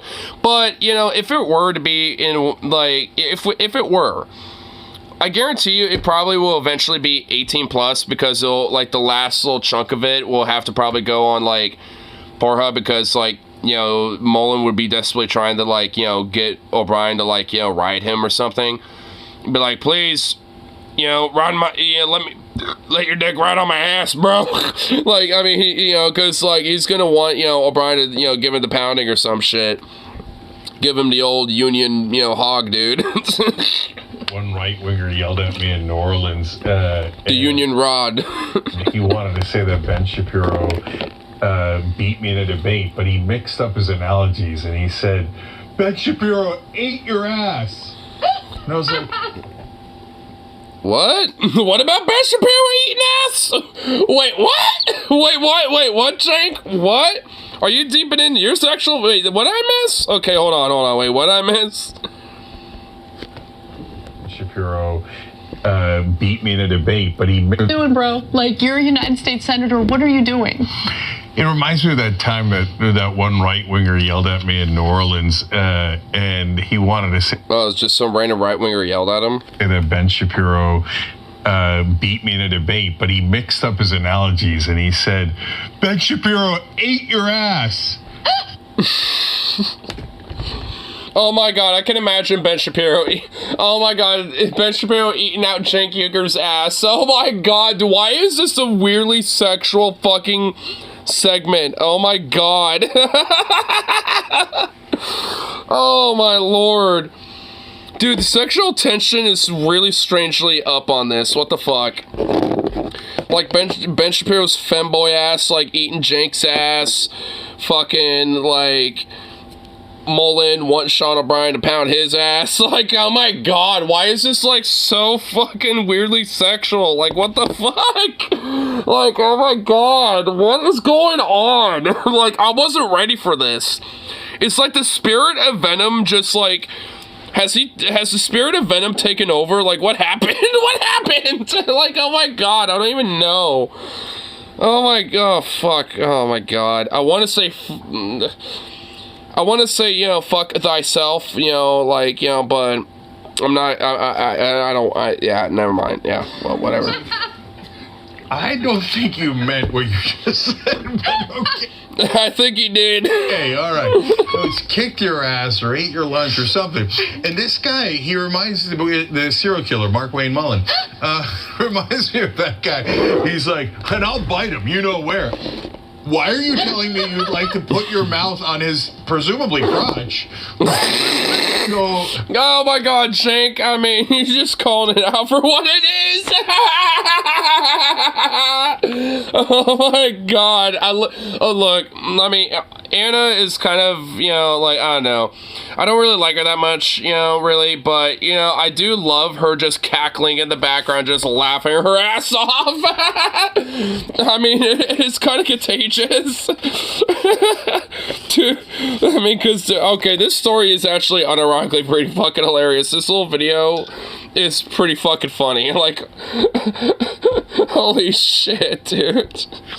And wait, Sean O'Brien, come on. How much do I love Sean O'Brien? Guy right after my own heart. You can see me saying that. I don't know if he wants to date me, fight me, bite me. So good. So actually, can we cue that cold open up again? Because I want to watch it again now that we've seen what Mark Wayne Mullen had to say about, you know, his affinity for biting, I guess. So good. Oh, yeah, and my favorite part of the whole thing, I mean, the biting is hilarious and Sean is hilarious, but is Bernie's hand goes, sit down, when he's like... You are a United States Senator, sit down. loves making that hand gesture. It's like, it's a very unique hand gesture. I haven't seen it anywhere else. But anyway, now that we know about Mullen loving to bite, let's rewatch what O'Brien had to say about it. It was the most bizarre thing I've ever seen, because first he says we're consenting adults, which was bizarre because it sounded like he wanted to date me. Then he asked me to fight me, and I'm hearing now he wanted to bite me. And then the last post he made was in front of a cache of dildos where he wanted to, have him, fuck him. And, and then he also asked the guns later because he got mad because I didn't want to fuck him. So now he's mad and he wants to shoot me now. Automatic weapons where he says anytime, any place. So make up your mind. Do you want to date me, fight me, fuck me, or shoot me? Bite me or shoot me. It's crazy. We're there for one reason only. It's to, tell our side of the story and get some feedback and maybe develop some relationships for the betterment of working people. The cherry on top with this story is his slight accent. I love his. It's such a great accent. And then if you're wondering, what did he mean? Oh, I don't know if Mullen wants to shoot me. Well, he was referencing this. It was a social media post by Mullen. I kind of want to see this post. He's in front of a table full of weaponry, and... Oh my god, dude. Well, it's not even full of weaponry. I just see an AR-15, earmuffs, and a bunch of magazines that don't really look like it would fit the AR-15. Wait a minute. Are these, wait, is this like a AR-9? Like a AR, it's like a Armalite, it's an AR, but it's a 9mm instead of a 5.56/223. So they would carry these smaller magazines. Is that what he has? Like a 9mm AR? I mean, oh, and he also has a pistol too. Oh, good grief. What, dude, what an insecure chuckle fuck. Like, look, I got guns myself, but I don't brag about it, that much. I might show them every now and then. Well, I can't really on stream anymore because YouTube's TOS. But, I mean, I'll show them occasionally, but it's not some bragging right or whatever the fuck. Good grief, dude. What a fucking he says, nub. Let's do it anytime, or any place, anytime. Yeah. Okay. Yes. No, this guy's a lunatic. I was kidding around about calling him a serial killer this whole time because his name is Mark Wayne Mullen. It's funny every time.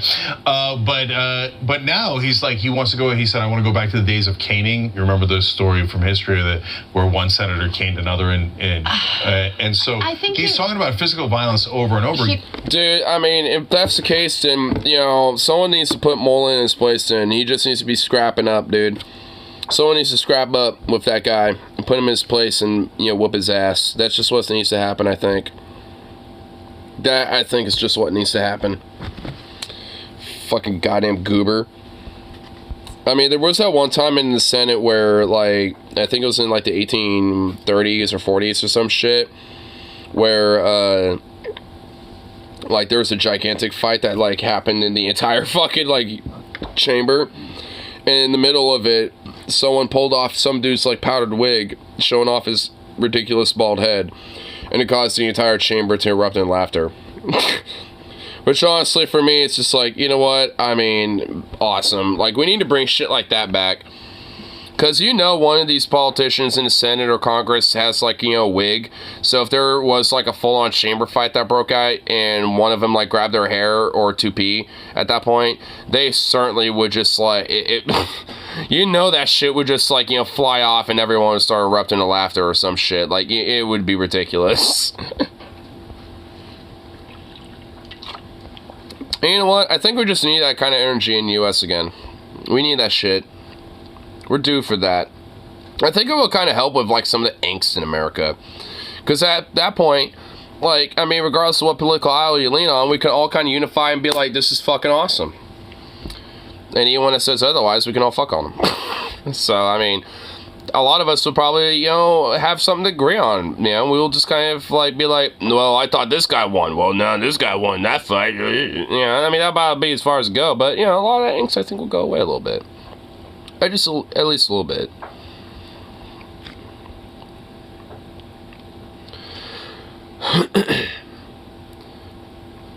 Oh shit! Wait, what the hell? What is this insane? What is this insaneness? Whoa! Snoop Dogg, the multi-hyphen fiend for his music. I love Canvas. So I stopped smoking the herb. After much consideration and conversation with my family, I decided to give up smoke. The rapper, whose real name is Cal, yeah, whatever. I posted on Instagram and on Twitter. Snoop continued, please respect my privacy at this time. Okay. The users flocked to comments asking if it was a delayed April Fool's joke or if he decided to switch from flour to edibles given his long arrest. Since his career started nearly 30 years ago, Snoop's consistently been linked to Canvas, referring to his lyrics. He reported smoking a bowl before the simple blah, blah, blah, blah, blah, blah, blah, blah. Unclear whether Snoop given up on it altogether or quit smoking, but in the end, Snoop's gotta do what dogs gotta do what dogs gotta do. Bruh. He's done with the herbs. Yo, dude. I mean, I guess I respect it, but, like, yeah, tolerance break never hurt anyone. Yeah, dude, he's taking his first tolerance break, you know, since he was out of the womb, dude. First tolerance break in his life. Even the most hardest of stoners need to have at least a tolerance break every now and then. I'm gonna smoke more blunts than the average stoner will ever entire lifetime. No lungs are invincible. Just self-discipline choice is not done. Because the health issues, alright. Yeah, you know, honestly, I'm sure maybe a part of it's due to health issues. And, you know, I hope that, it's not because of that. But if so, then, you know, hey, you know, Snoop's gotta do what Snoop's gotta do. But, damn. Rip.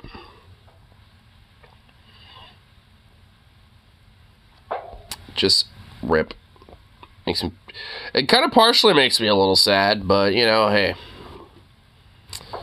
I could at least, like I said, kind of respect it at least a little bit. You know, it's like, you know, like, you gotta at least take your health and, your mentality and stuff like that, and your mindset, with these type of things, into your, like, consideration about that. You don't want to, like, have it be something that, like, impacts your life in such a negative way that it makes pretty much, like, anything, like, impossible to really, like, deal with. Or maybe not impossible, but at least, very difficult.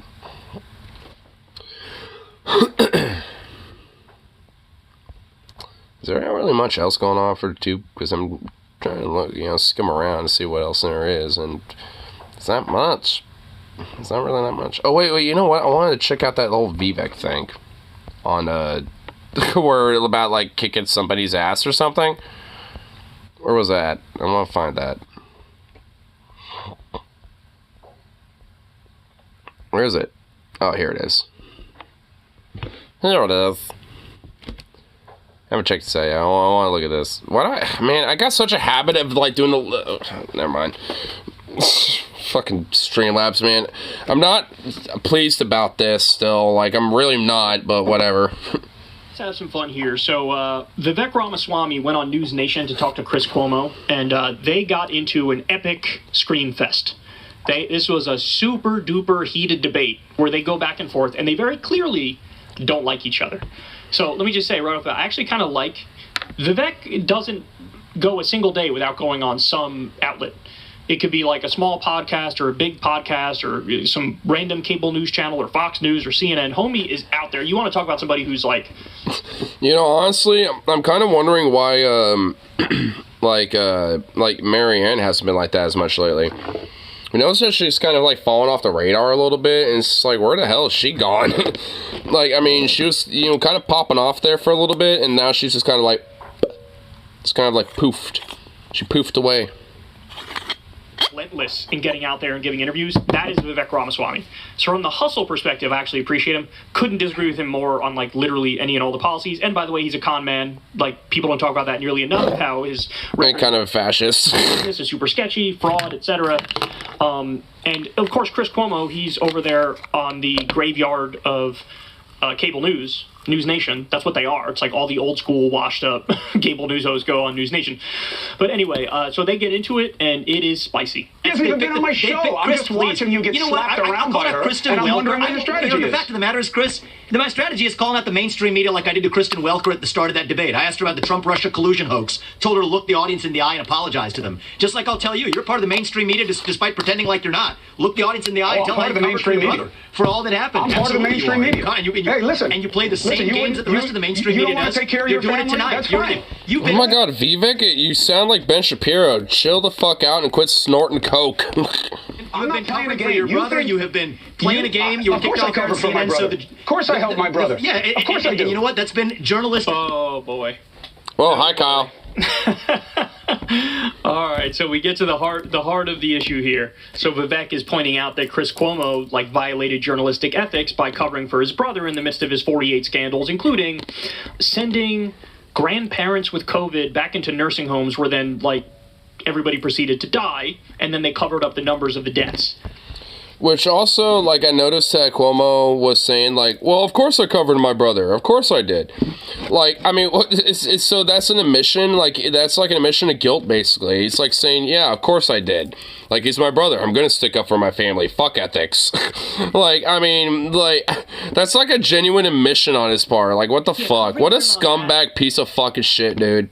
That was bad. And look, it's true. CNN never can't call out a brother when he's doing something wrong. And they sit there and joke around and have fun and talk about, hey, remember when we were growing up and Mama would make us spaghetti? What the fuck? Fucking Kyle, dude. I love him so much, man.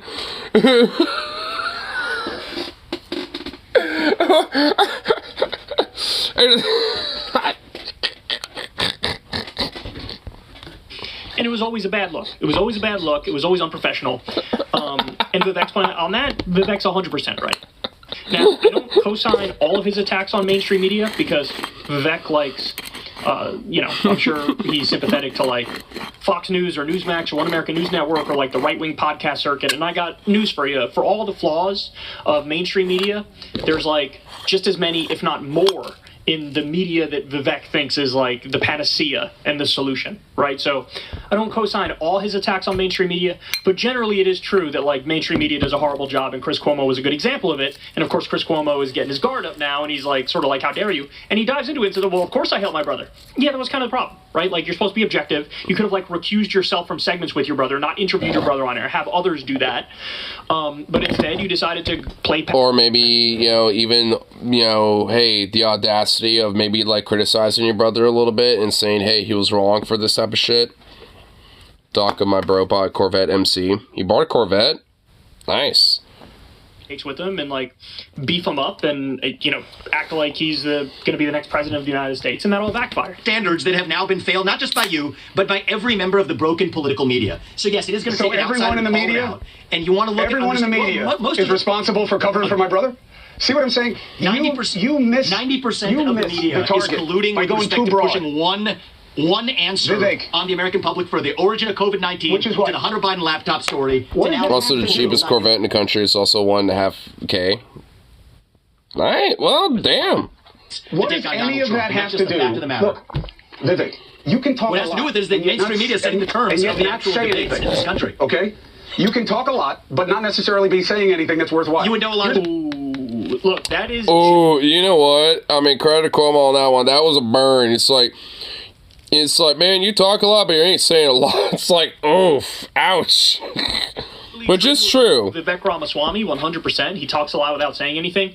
But on this particular issue so far, he is saying stuff. I don't agree with all of it, but he is making claims, right? So perhaps not the right time. Yeah, well, the thing is, I think Cuomo is correct, though, because Vivek, 99% of the time, is, saying a lot without saying anything.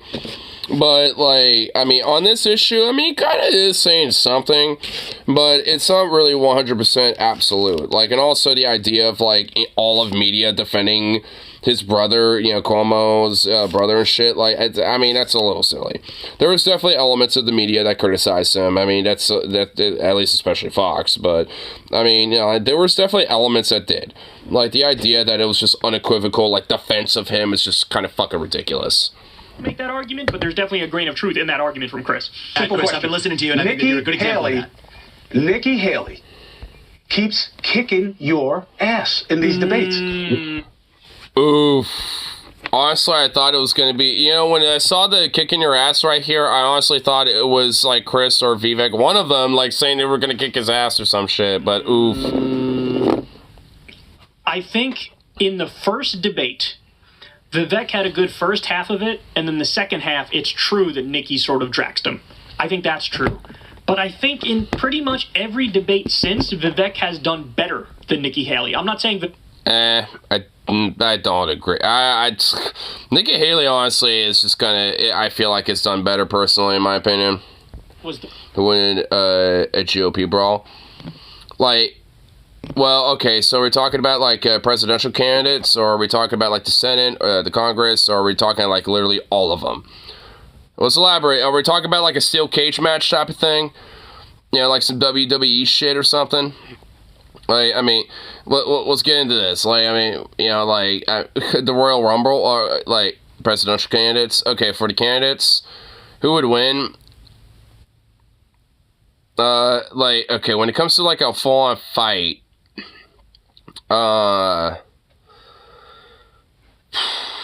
let's see, who's left in there? Who the fuck is left? No cage? Oh, come on, let's let him have a cage. We got a cage match to this fucking shit. Fight on the debate stage. Moderator is also free game. Okay, I'm okay with that. Well, the moderator is just nothing more than a prop. You know, they can't win. They're just a prop. And they also can't fight either. They're just there as a victim, you know, for whatever, you know, happens. Okay, so for strength-wise, let's see. I honestly think Chris Christie might honestly be, like, at least for sheer size, would be hard to take down. But once he's down, he will be down. Like, it'll be hard for him to get up. So,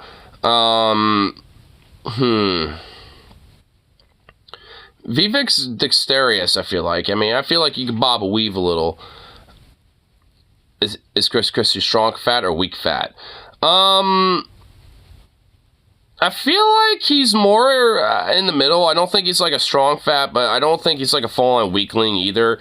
I think he's kind of in the middle, where he's kind of like a moderately strong fat, I guess. You know, I feel like he's maybe like got like a little muscles, you know, just a little bit underneath all the fat, you know, on his arms and his legs. At least his legs, because he has to walk around for campaigning and all that other bullshit, right? Like, so, I mean, I imagine it has at least like a little bit underneath, you know, all the fat, but not really enough to be like, you know, this fucking like, you know, beefcake strongman. Is Tim Scott still in? Nah, he dropped out, so I'm not really considering him. I don't know who else is in there right now. I know it's Haley, Vivek, Christie, I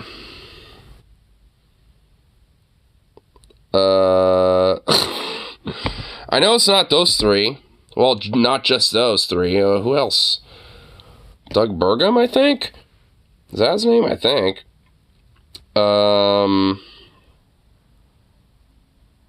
DeSantis. Wow, I can't believe I forgot about him. Mike Pence dropped out, so he ain't there anymore. They're both wimpy-ass posers. Dude, Mike Pence will basically have his skull cracked. And also, DeSantis, he would be a wimp, little limp-wristed bitch, being like slapping around with his little wrists. Like, he would be bitch-made so quick. He'd probably unironically get ass-fucked like the little twink that he is, like, right on stage. And Chris Christie would be the one to do it. Didn't Doug Burgum break his leg recently? He would also have so. Well, he has the crutches. He could just swing a crutch around. Be on one crutch and just, like, smack somebody in the back. I mean, you know, he might be able to get a good swing in or two, you know, at least, you know, a little bit there. This old kick his broken leg, and after that, it's just done. But, you know, he could probably get a good swing in there or two.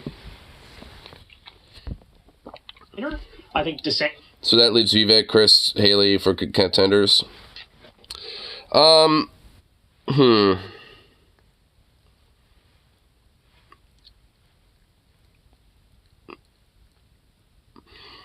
don't feel like Vivek is strong enough to, like, you know, knock Christie down unless Vivek and Haley team up against each other, but Haley wouldn't do that because she thinks Vivek is scum. So I'm thinking, you know, like, Christie and Haley would actually probably team up against Vivek. So, you know what? Chris Christie, dude. What if they had Carlson as a moderator and he's just on a 1-2 KO punch and to win it? What, Tucker Carlson? Nah, he's too much of a little bench wimp poser, as well, dude. He's too much of a little bitch. Probably won most of the debates. Not that it matters. Trump's going to be the nominee. But I don't buy at all that in the subsequent debates, Nikki Haley's beating Vivek. Nikki Haley's act seems sort of tired. And, she's got one note, and it's like, let's wage war on everybody. Who wants to invade Greenland? Like, this is what she does. And yes, mainstream media jacks off to that and loves it. But everybody else in the country is like, Jesus Christ. Crystal made a good point the other day. She was like, I don't know what it is, but when you look at somebody like Hillary Clinton, when you look at somebody like Nikki... What about the unlikely savior for the Democratic Party? What, Marianne? Yeah, I think we're done with this one.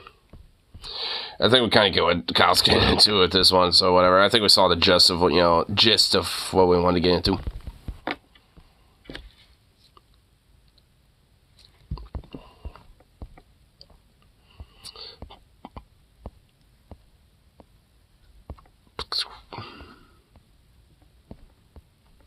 Here,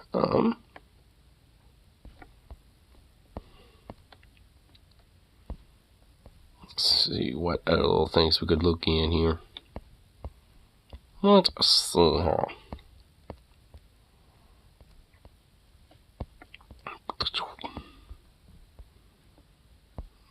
No, not that. Yep.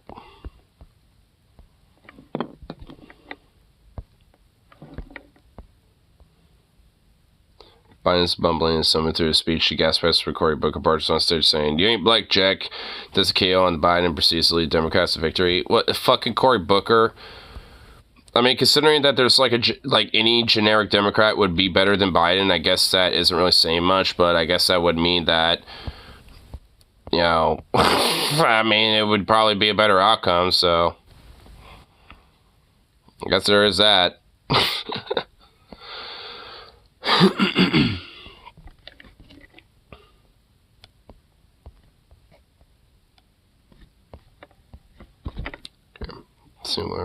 Is there really not much else on the fucking bloody tube? This is bullshit. Boo.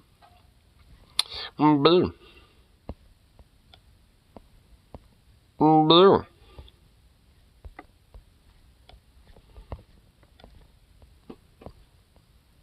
I'm pretty sure Biden and Booker agree on like 99% of issues, so it's hilarious that would be, it wouldn't change shit. Yeah, it really wouldn't change anything.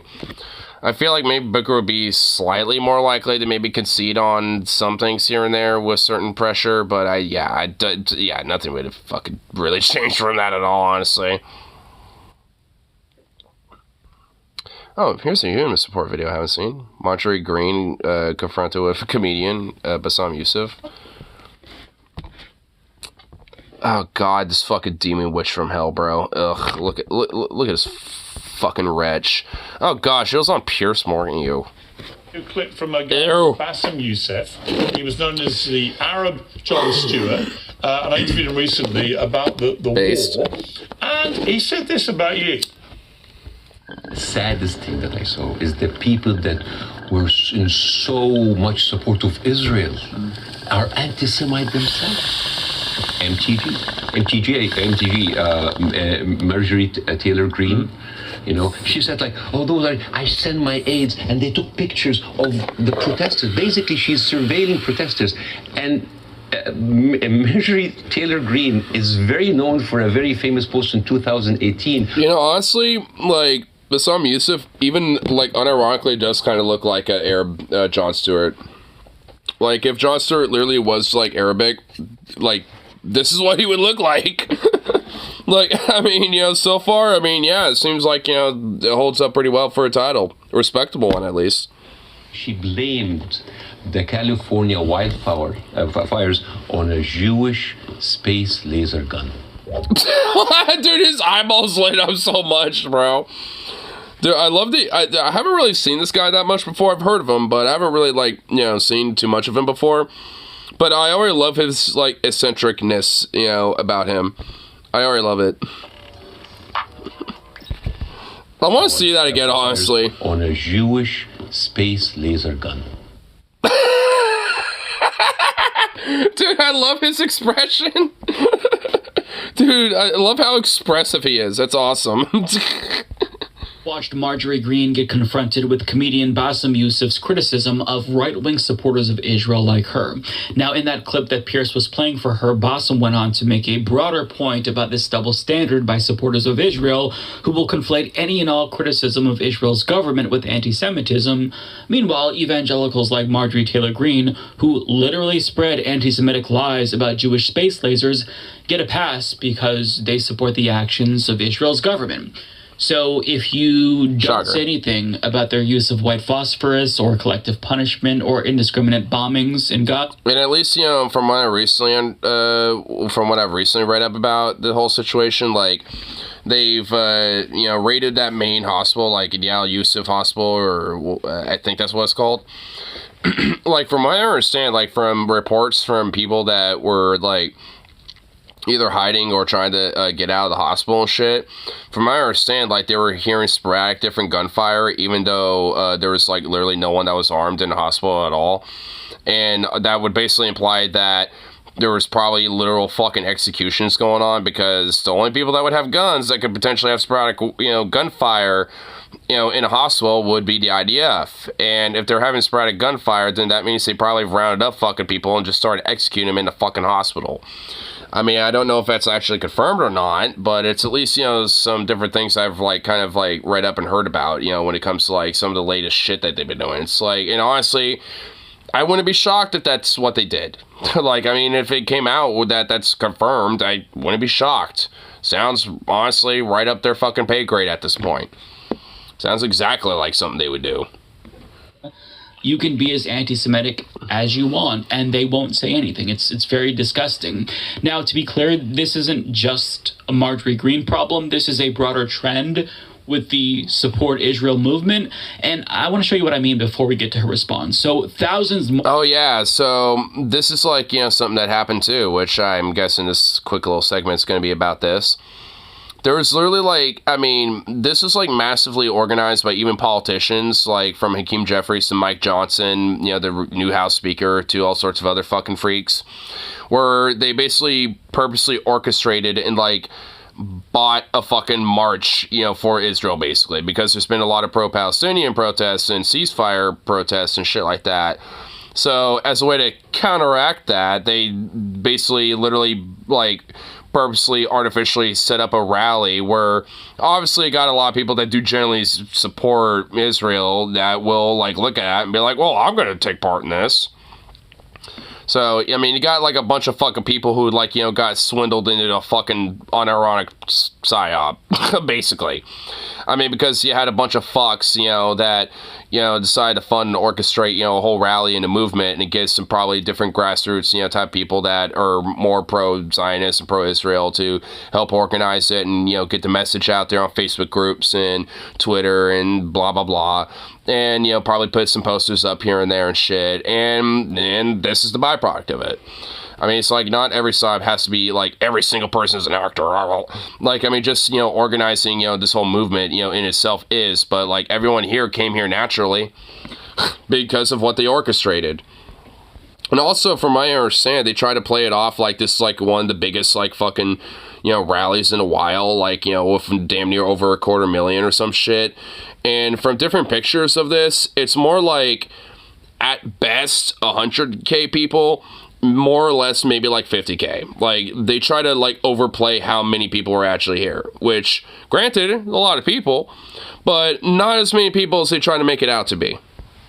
I mean, as you can tell, I mean, yeah, there is a shitload of people here. I mean, you know, this whole big fucking group goes all the way down over there. But if it was like damn near 250,000 people, I think, you know, there would be, you know, a blob of people even going all the way as far as the fucking Washington Monument, you know, sticking his fucking dick up in the air over there. Like, so, I mean, I'm pretty sure there'd be a lot more people if it was about 250,000. I mean, this looks about, at least at best, like 100K, but probably more like 75K, 50K about, maybe, at best. In support of Israel's genocide in Gaza, and it featured a diverse group of psychopaths, from Democrats like Van Jones, Chuck... Van Jones, even? Ew. Schumer, and John Fetterman. Van Jones is... Oh, nah, oh, fuck you, Fetterman. You know, fuck him, dude. I'm so done with him. you know, for being a pro-union, fucking progressive dude, like, you're sure being a garbage piece of fuck, dude. Dude, look what he's wearing, bro. He's wearing it like a fucking cape, dude. Like, what are you, Israeli Superman, you fucking freak? Fuck you, dude. I am so done with him. Like, and honestly, like, I was, like, kind of basically there with, like, Vush even being like, oh, yeah, Fetterman, our boy, you know, when he won. Like, because, I mean, I remember going back and forth on his, like, stream where, like, Vosh is getting, like, hella drunk or whatever the hell. And he was, like, freaking out over this. And I was just like, yeah, too, with it. But, you know what? Nah. Like, I mean, at the very least, you think he would have at least, like, maybe backed down a little bit, considering a lot of the pressure. But no, he's literally quintupling down and doing this. So fuck him. What a piece of shit, dude. Like, man, I honestly hope he gets voted out, honestly, at this point. Fuck this turd. Like, good lord. Christo-fascists like Republican House Speaker Mike Johnson, who said calls for a ceasefire were, quote, outrageous, and it even featured evangelical pastor John Hagee, who once claimed that Hitler was sent by God and even blamed... Wait, what? So, we have, like, a pastor who's a fucking Nazi and said that the Jews are to be blamed for the Holocaust and Hitler was sent by God. So, a literal Nazi pastor. And motherfuckers like John Fetterman and Van Jones and all these other fucking, a lot of these Democrats, by the way, are fucking basically singing Kumbaya with a fucking Nazi right here. Like, I mean, what the fuck? I mean, and honestly, this is like what a lot of like lefties say when there's like not much of a difference between the Dems and Republicans. This is what they fucking mean. This is what they're talking about right here. Like, I mean, you know, because granted, yeah, with different social issues, like when it comes to trans rights or queer rights and stuff like that, or abortion rights and shit, yeah, there are differences. But when it comes down to when nothing's fundamentally different between them, this is what the fuck they mean. It's like, and I hate it when there are like some lefties like Bosch that, you know, basically literally want to be like purposely obtuse and fucking blind to this stupid bullshit and be like, oh yeah, it's disappointing and fuck them, but oh well, they're better than the other guys at least, when they're singing Kumbaya with them. It's like, give me a fucking break, dude. It's like, it's fucking bullshit. Because, I mean, this shit fucking means shit. This is like this says something. Like, it shows their true fucking colors of who these people fucking are. It's like, and you can't just fucking ignore that. I mean, it's like, I mean, there's a reason why people are fucking fed up with the duopoly and want to try to break away from it. And are a lot more of an advocate for shit like this. Because of this. Of shit like this. It's like, fuck. I wish, like, you know, a lot of the vote blue no matter who crowd would fucking get it. Because they're so sycophantic and blind to... you know, the lesser to evil bullshit, that they don't see this. And if they do, they fucking, like, deflect and will, you know, like, downplay it as, like, you know, oh, well, that's just, like, a few of them. It's like, no, it ain't. That's the majority of them. That's what the fuck all of them fucking think. Outside of people like Talib and AOC and Omar and shit. And guess what happened to one of them? They got censored. Like, they literally can't do fuck now at this point. So it's like, I mean, so yeah, what has that done for people? Great. A lot of good shit, hasn't it? Maybe we should probably change that a little bit instead of like continue playing the same fucking game over and over again. People for the Holocaust, saying their disobedience towards God led to their persecution. That's a little bit of a snapshot of the people who participated in this rally, along with Democratic Party leader Hakeem Jeffries. Now, those comments from John Hagee were so detestable, obviously so, that even Republican John McCain rejected his endorsement in 2008. But at this rally, John Hagee, an anti-Semite, was welcomed with open and a Nazi arms, including by John McCain's daughter, who was there with her friend Tulsi Gabbard, who purports to be anti-war, but she's there in... Tulsi Gabbard is here too? Oh my god, gross. Who the fuck is this dork? Who's this weirdo? He kind of looks like David Hogg, but gross. More grosser. At least David Hogg looks good looking. That guy looks gross. Solidarity with a Bosch clone. Carpet bombing Gaza right now, which is interesting to me. And John Fetterman, an American senator who draped himself in an Israeli flag and condemned... like the Israeli Superman or some shit, like it's a fucking cape. One Democratic colleague for supposed anti-Semitism had fuck all to say about being in the presence of an actual anti-Semite like John Hagee. I guess he's a little bit more than that. I mean, I don't know if it's because YouTube has like a weird oogly boogly thing about the term Nazi, but that's who the fuck he is. He's a Nazi. I mean, it's like, if you think Hitler was sent by God, I mean, you can't really get more Nazi than that unless you're like Himmler himself or some shit. I mean, like, I don't know, bro. It's like, I mean, you can't really get more Nazi than that unless you have like a fucking like swastika tattoo. I don't know what to tell you. It doesn't matter because he supports Israel's war crimes, so it doesn't matter. You know what John Hagee probably does somewhere, but it's just obscured, like on his back, you know, like on his lower back or something, so people can't see it. Said Hitler was sent by God. It doesn't matter that he blamed Jewish people for the Holocaust. What matters is that he's there showing support for Israel as they bomb Gaza to smithereens, including... Which also just kind of really shows that this has nothing to do with Jewish people. This has nothing to do with the Jewish diaspora, the Jewish religion. It has nothing to do with shit like that.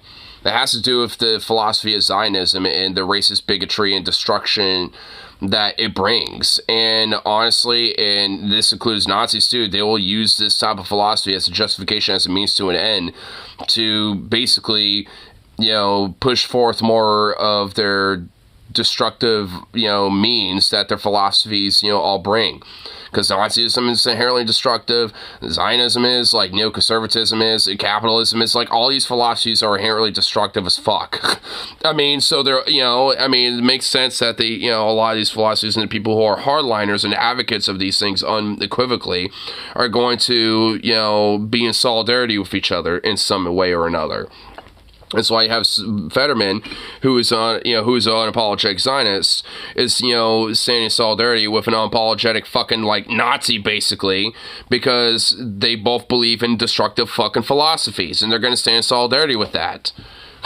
I mean, you know, it's like, it's because they don't give a fuck. I mean, you know, the destructive nature of these ideas, you know, overrides whatever other ideas they may have, like, you know, for whatever good that John Fetterman might have, you know, when it comes to like unions or whatever the fuck else or anything else, you know, any of that shit doesn't really mean a lick of a dick when, you know, the root of what, you know, a lot of it believes is, you know, pushing forth, you know, a very destructive idea like this and overriding everything else because of it.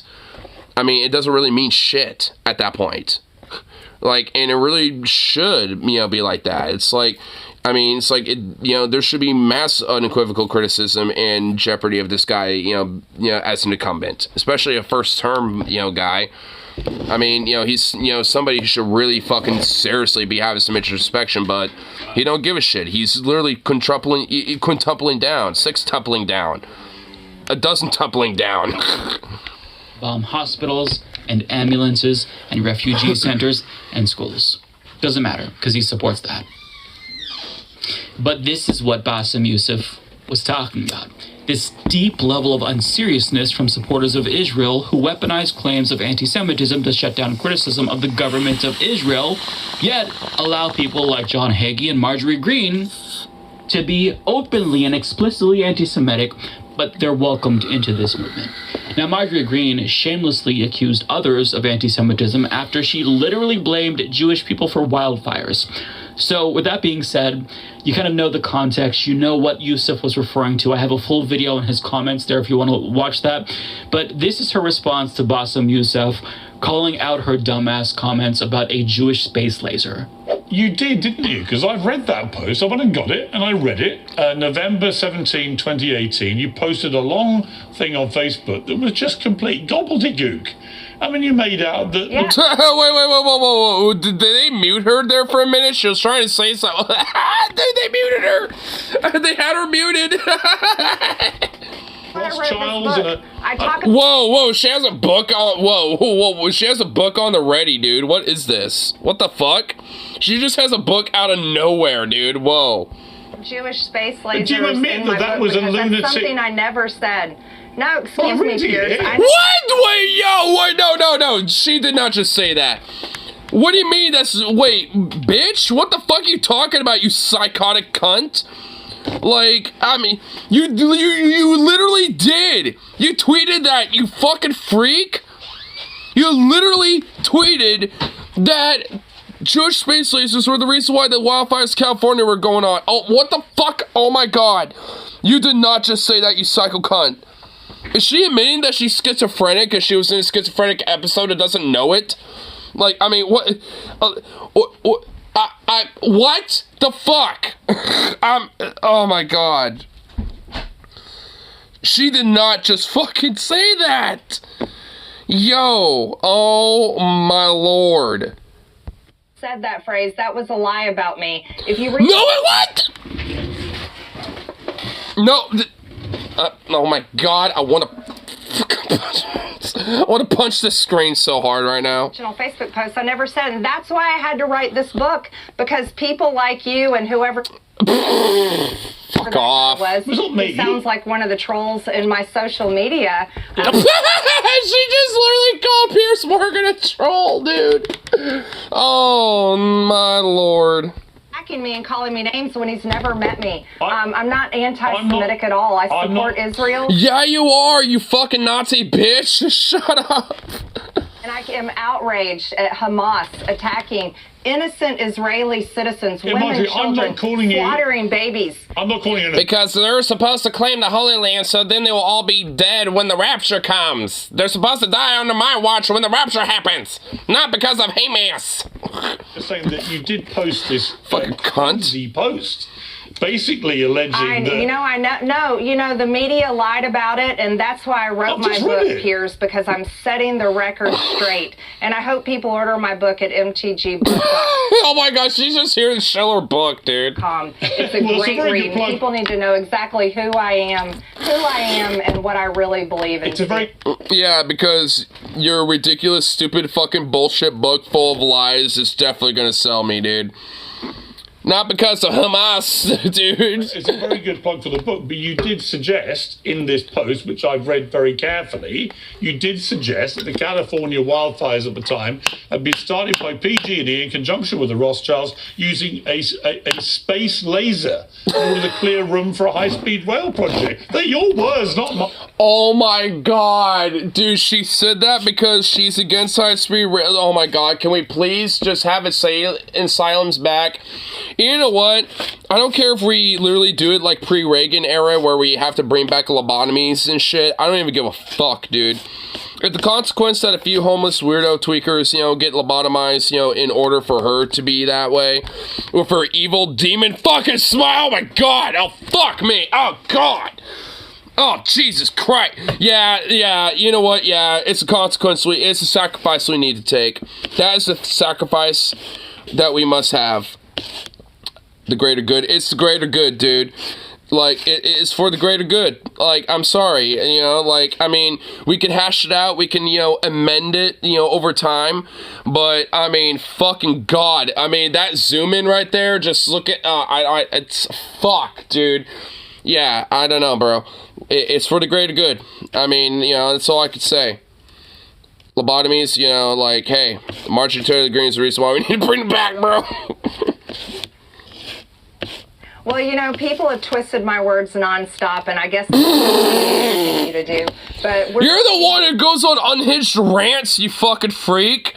Like, oh my god, dude, leave it to Pierce Morgan. Honestly, in the last month, Pierce Morgan hasn't been that terrible. He's still a piece of shit, but he hasn't really been that bad because, unironically, he actually has been all right when it comes to this whole like Israeli-Palestine shit going on.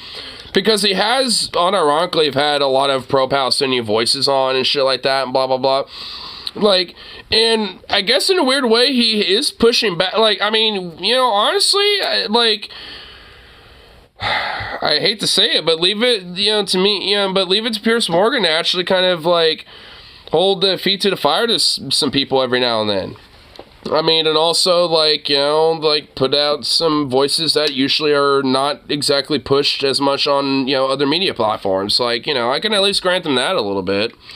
But, I mean, still, like, he's still a piece of shit. I don't like him, but, I mean, I'll grant him this, considering what's been going on lately. Like, I could grant him, the fact that he does at least, kind of hold the feet to the fire a little more and is at least willing to have, like, more pro-Palestinian voices on and push them a little bit, even if he's not necessarily doing so in a way where he agrees with it. Like, because he definitely challenges those voices still and shit, but he has them on the show. I mean, he had Cenk and Hassan. Like, he had the uncle-nephew duo combo going on there. America to straighten out our problems. And Cenk was on twice. Like, he had debate with that, like, Shmuley rabbi fucking weirdo who's been around for a while and a piece of shit forever. So, I mean, you know, it's like, I mean, like, he had him on twice. So, I mean, you know, I can at least grant Pierce a little something here. Like, I guess because he's not really on a leash anymore, he kind of do his own thing now. I mean, I guess, you know, I don't know. I just kind of hate having to be, like, on Pierce Morgan's side, and I'm just kind of, like, feeling uncomfortable realizing that, like, he's actually not really been that bad lately. It's like, he's so insufferable, but I guess because everybody else has been insufferable, and considering Marjorie Taylor Greene is here, and she's the most insufferable fucking creature to ever exist, like, I mean, you know, he looks good in comparison, so I don't know, like, fuck, it's just so weird, man. It's so fucking weird. Well, you get bombas, and we'll have to listen to her. Yeah, no shit, exactly. It's like siding with Bread over Boogie. Exactly, yeah, dude, it really is. I mean, pretty much, it really honestly is. Both are shit, but one of them is genuinely, like, a little better when it comes to the quality of the shit. You are. You're doing a great job of it, Piers, and that's what you and your colleagues do all the time. Marjorie. He doesn't have colleagues, girl. Like, no one likes Piers Morgan, okay? Give me a break. And I don't deal with it, and I cast it to the Marjorie, side. You know, there's a lot of issues happening that we could talk about. He literally pulled up her posts, dude, on a tablet. You can't see it because, like, it's on the tablet, so the fucking, it ain't really pulling up, but, oh my god, he unironically pulled that shit up, dude.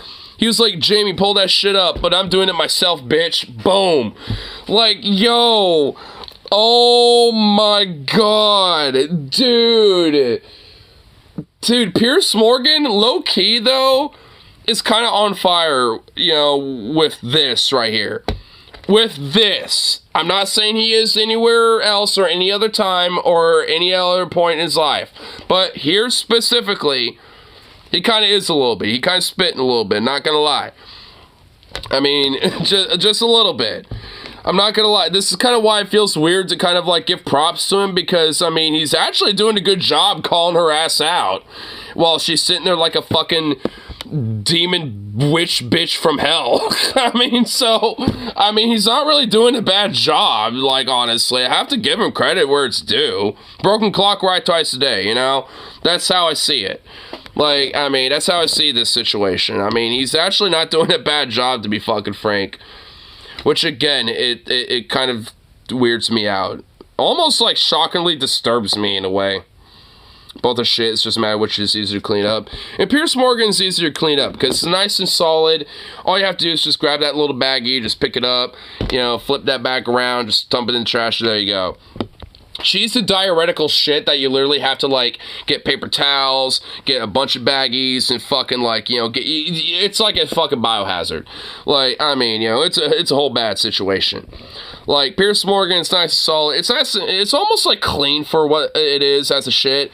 So all you have to do is just grab the baggie and just, like, you know, bloop, collect it all up, get it in the baggie, twist it around, plop it in the trash bin, there you go. Nice and easy. Plus carpet cleaner. Yeah, carpet cleaner too. Yeah, dude. Ugh. Feel you with that. And because of Zukov, I mean, I have to deal with that pretty, not frequently, but every now and then, because he'll get the stupid idea, like, I can't hold my shit no more. And I'm at work, so he'll leave a present for me. We could talk about... And every now and then, it'll be a Marjorie Taylor Greene shit. Most of the time, it's a Piers Morgan shit, but every now and then, it'll be a Marjorie Taylor Greene shit, and that's when I get really mad, because, look, I have to be honest, you want to know the kind of the weird trick to clean up that type of stuff? You kind of have to, like, wait a little bit to kind of let it, not solidify, but, like, stiffen up, Not enough to where it starts like getting into shit, you know, into the carpet, but just enough to where it's just a little easier and doesn't like spread if you try to clean it up.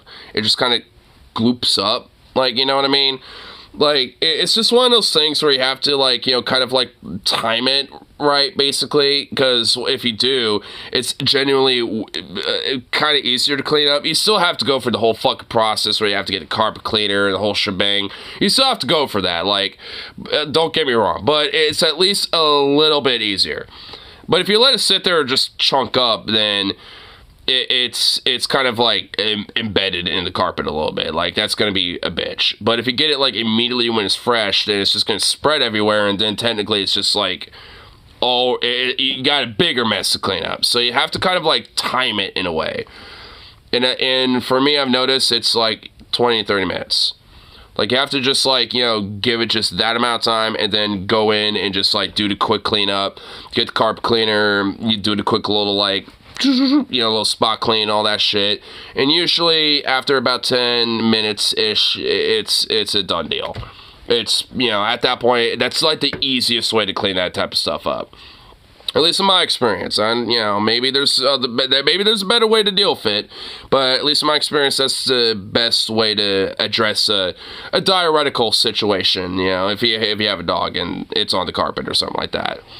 Because it sucks, it's horrible, but, I mean, there's no real good way to clean it up, but that's at least the best way I've had to deal with it in my experience, because sometimes even my cats have done that before, and it's like, ugh, because they don't get to the litter box in time, and it's just like, either on the floor or on the carpet, and it's like, oh, god damn it, you know, so it's same situation there, you know, because, like I said, if you do it immediately, it spreads around like I said, you know, I don't need to go in detail. I don't need to repeat it. Like, it's just one of those things where you just have to try to find a way to maximize the best optimal way to clean up the unfortunate, very hazardous biological situation that happened, you know, like, that's why the Pierce Morgan shits are better. They're solid, they're easy to clean up. All you have to do is grab some paper towels or like a little baggie really quick, just pick them up, you know, do a quick little, like, you know, carpet clear thing where, you know, just kind of get a little scrub, you know, a little something, just kind of sanitize the area a little bit. But after that, you're good. Like, that's like a 3-minute procedure, you know, but, like, you know, when it comes to a Marjorie Taylor Greene situation, that's like 15 fucking minutes of work right there, son. 15 minutes of just fucking labor. And, a lot of that and coughing and having to wear a mask or find something to like do this because it's just horribly smelling, because there's never been a time where it smells good or like has like a neutral smell or anything. It's repulsive. And also implying the idea that it will smell good in the first place, like, it never does. Before we move on, though, you have to just accept what you wrote yourself, don't you? You deleted it. You obviously were embarrassed by it. Well, that would be like me asking you to accept the fact that you defended prisoners at Guantanamo Bay, but never say anything about January 6th defendants who are having their What? She's just deflecting into something that makes no fucking what. She's insane. She's psychotic. Rights abused and are rotting away in solitary confinement here in our country. Good. They're insurrectionists. They're traitors to the nation. And they're fucking scum. So they're lucky they don't get the goddamn death penalty, because being a traitor to the fucking state is constitutionally defensible as a form of capital punishment used as penalty. Like, it's in the Constitution. If you're a traitor to the state, like, capital punishment is a form of penalty that can be used against a traitor to the state. And the state, obviously, is the U.S. So, if someone's an insurrectionist or a traitor to the nation, technically, capital punishment is a viable form of penalty. That's a viable form of punishment for them. So, bitch better be lucky that they never got that. I mean, honestly, frankly, most of their fucking punishments from, you know, a lot of these people are, frankly, as far as I'm concerned, way too lenient. But that's just my opinion. You know, so whatever. I wave the red, white, and blue when it comes to these fucking traitors, you know, but that's just me. Obviously, you got a different opinion, you fucking Nazi, neo-Confederate fucking psycho cunt bitch. Yeah, so of course she's not owning up to it or addressing the main point that Yusuf is making, but you can tell that she was embarrassed by seeing this criticism because after this interview, she went on Twitter and took a shot at Bassem Youssef, writing, "I just went on Piers Morgan and he asked me what I think of this guy. I've never even heard of him, but he sure looks interesting." Now, first of... It literally took a still frame of him having that, like, eyeballs, dude. I love it. Like, that's supposed to, like, you know, make him look bad. That makes him look awesome. That literally makes him, like, a fucking, you know, Arabic, like, Jon Stewart clone that's, like, even more eccentric than Jon Stewart. And I love it. He's awesome. I mean, I don't know too much about this dude, like I said previously, but, you know what, I'm going to look him up a little more. Because he seems cool. If he's a comedian, then, hey, he might make me laugh. That's not what Piers Morgan asked. He didn't just play some random clip and ask you, what do you think of this comedian? He was criticizing... What's Harley saying? Yeah, so place. I'm pretty sure that my friend, like, I'm pretty sure Stefan's brother, like, has a place to live, doesn't he? No, you know what? That's why. That's why right there. God, I hate Corvettes. That's why. He's only saying it because he hates Corvettes. Harley, I love you. Don't ever change. You in particular, but you didn't engage with his criticism. And furthermore, she shared a screenshot of him where I guess that's supposed to make him look crazy, but he is literally a comedian making a funny face to mock people like you and your unseriousness. But by all means, Marjorie, please pick a fight with a comedian. I'm sure it'll end in his total humiliation and not yours. But of course. I want to go back to Yusuf's original. I mean, a lot of comedians tend to be really good at dealing with hecklers. So, I mean, even, you know, a lot of that don't normally have to deal with them. I mean, you know, a good comedian, even if it's, you know, like, you know, something they don't normally deal with when it comes to, like, hecklers, even if it's not necessarily, like, on a live performance setting. I mean, like, a good comedian can easily deal with someone like that. Like, I mean, and easily, you know, kind of, like, turn it around against them. And Bassem Youssef definitely seems like, you know, he's someone like that, especially with his little funny little face. I mean, I like it. I mean, I really like the guy already. I mean, like I said, I never really know too much about the dude, but I'm definitely, you know, I'm definitely intrigued by him. I definitely want to, you know, read up more about the guy or check some more of his stuff out. Maybe see some of his stand-up if he has any. Here. Before we continue a little further, I'm going to go to the bathroom real quick.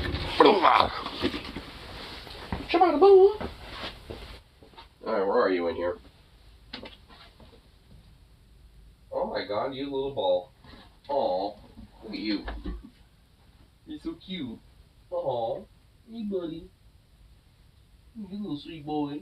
Oh, you sleepy little thing. Oh, who's a good little fuck? Yes, yes, yes. Sleepy little ball. Oh, what was that? Oh.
you go, buddy.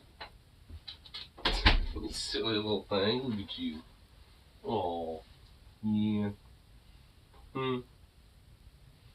You sleepy little thing. What a little goober. Ugh, what a goober. He's been a sleepy little boy all day today.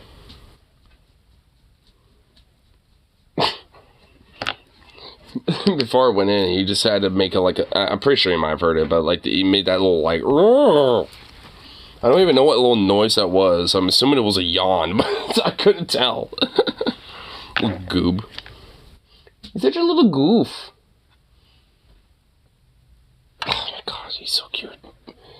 Your little adorable little puppy face makes me melt, and you need to stop with that. You need to stop with the puppy face.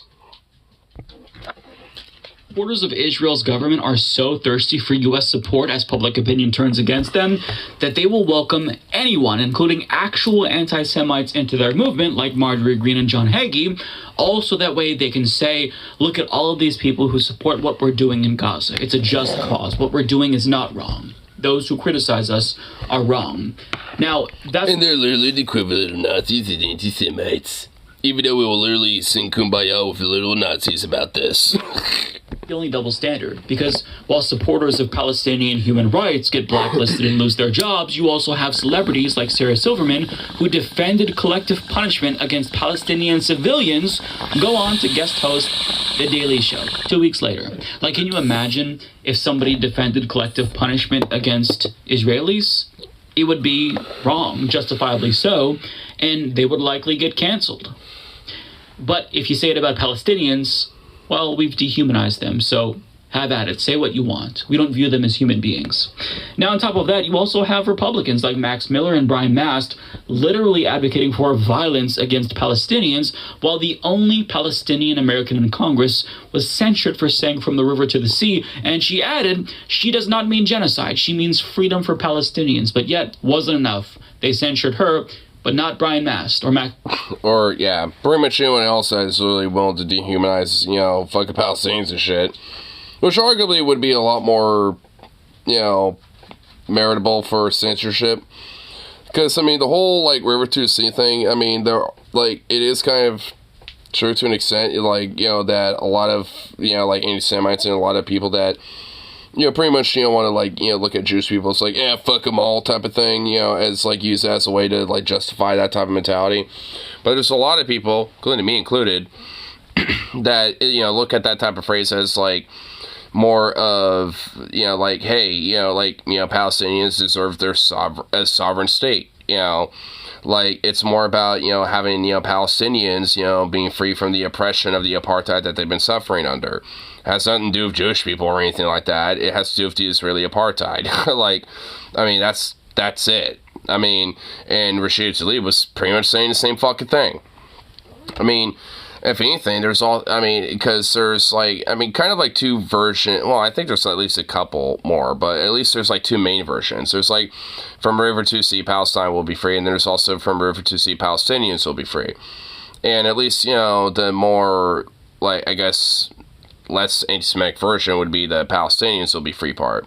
Because it's, more directed at, Palestinians and their apartheid more so than, a little bit more of this, gray zone, I guess, with the initial statement, even though both pretty much mean the same fucking thing as far as I'm concerned.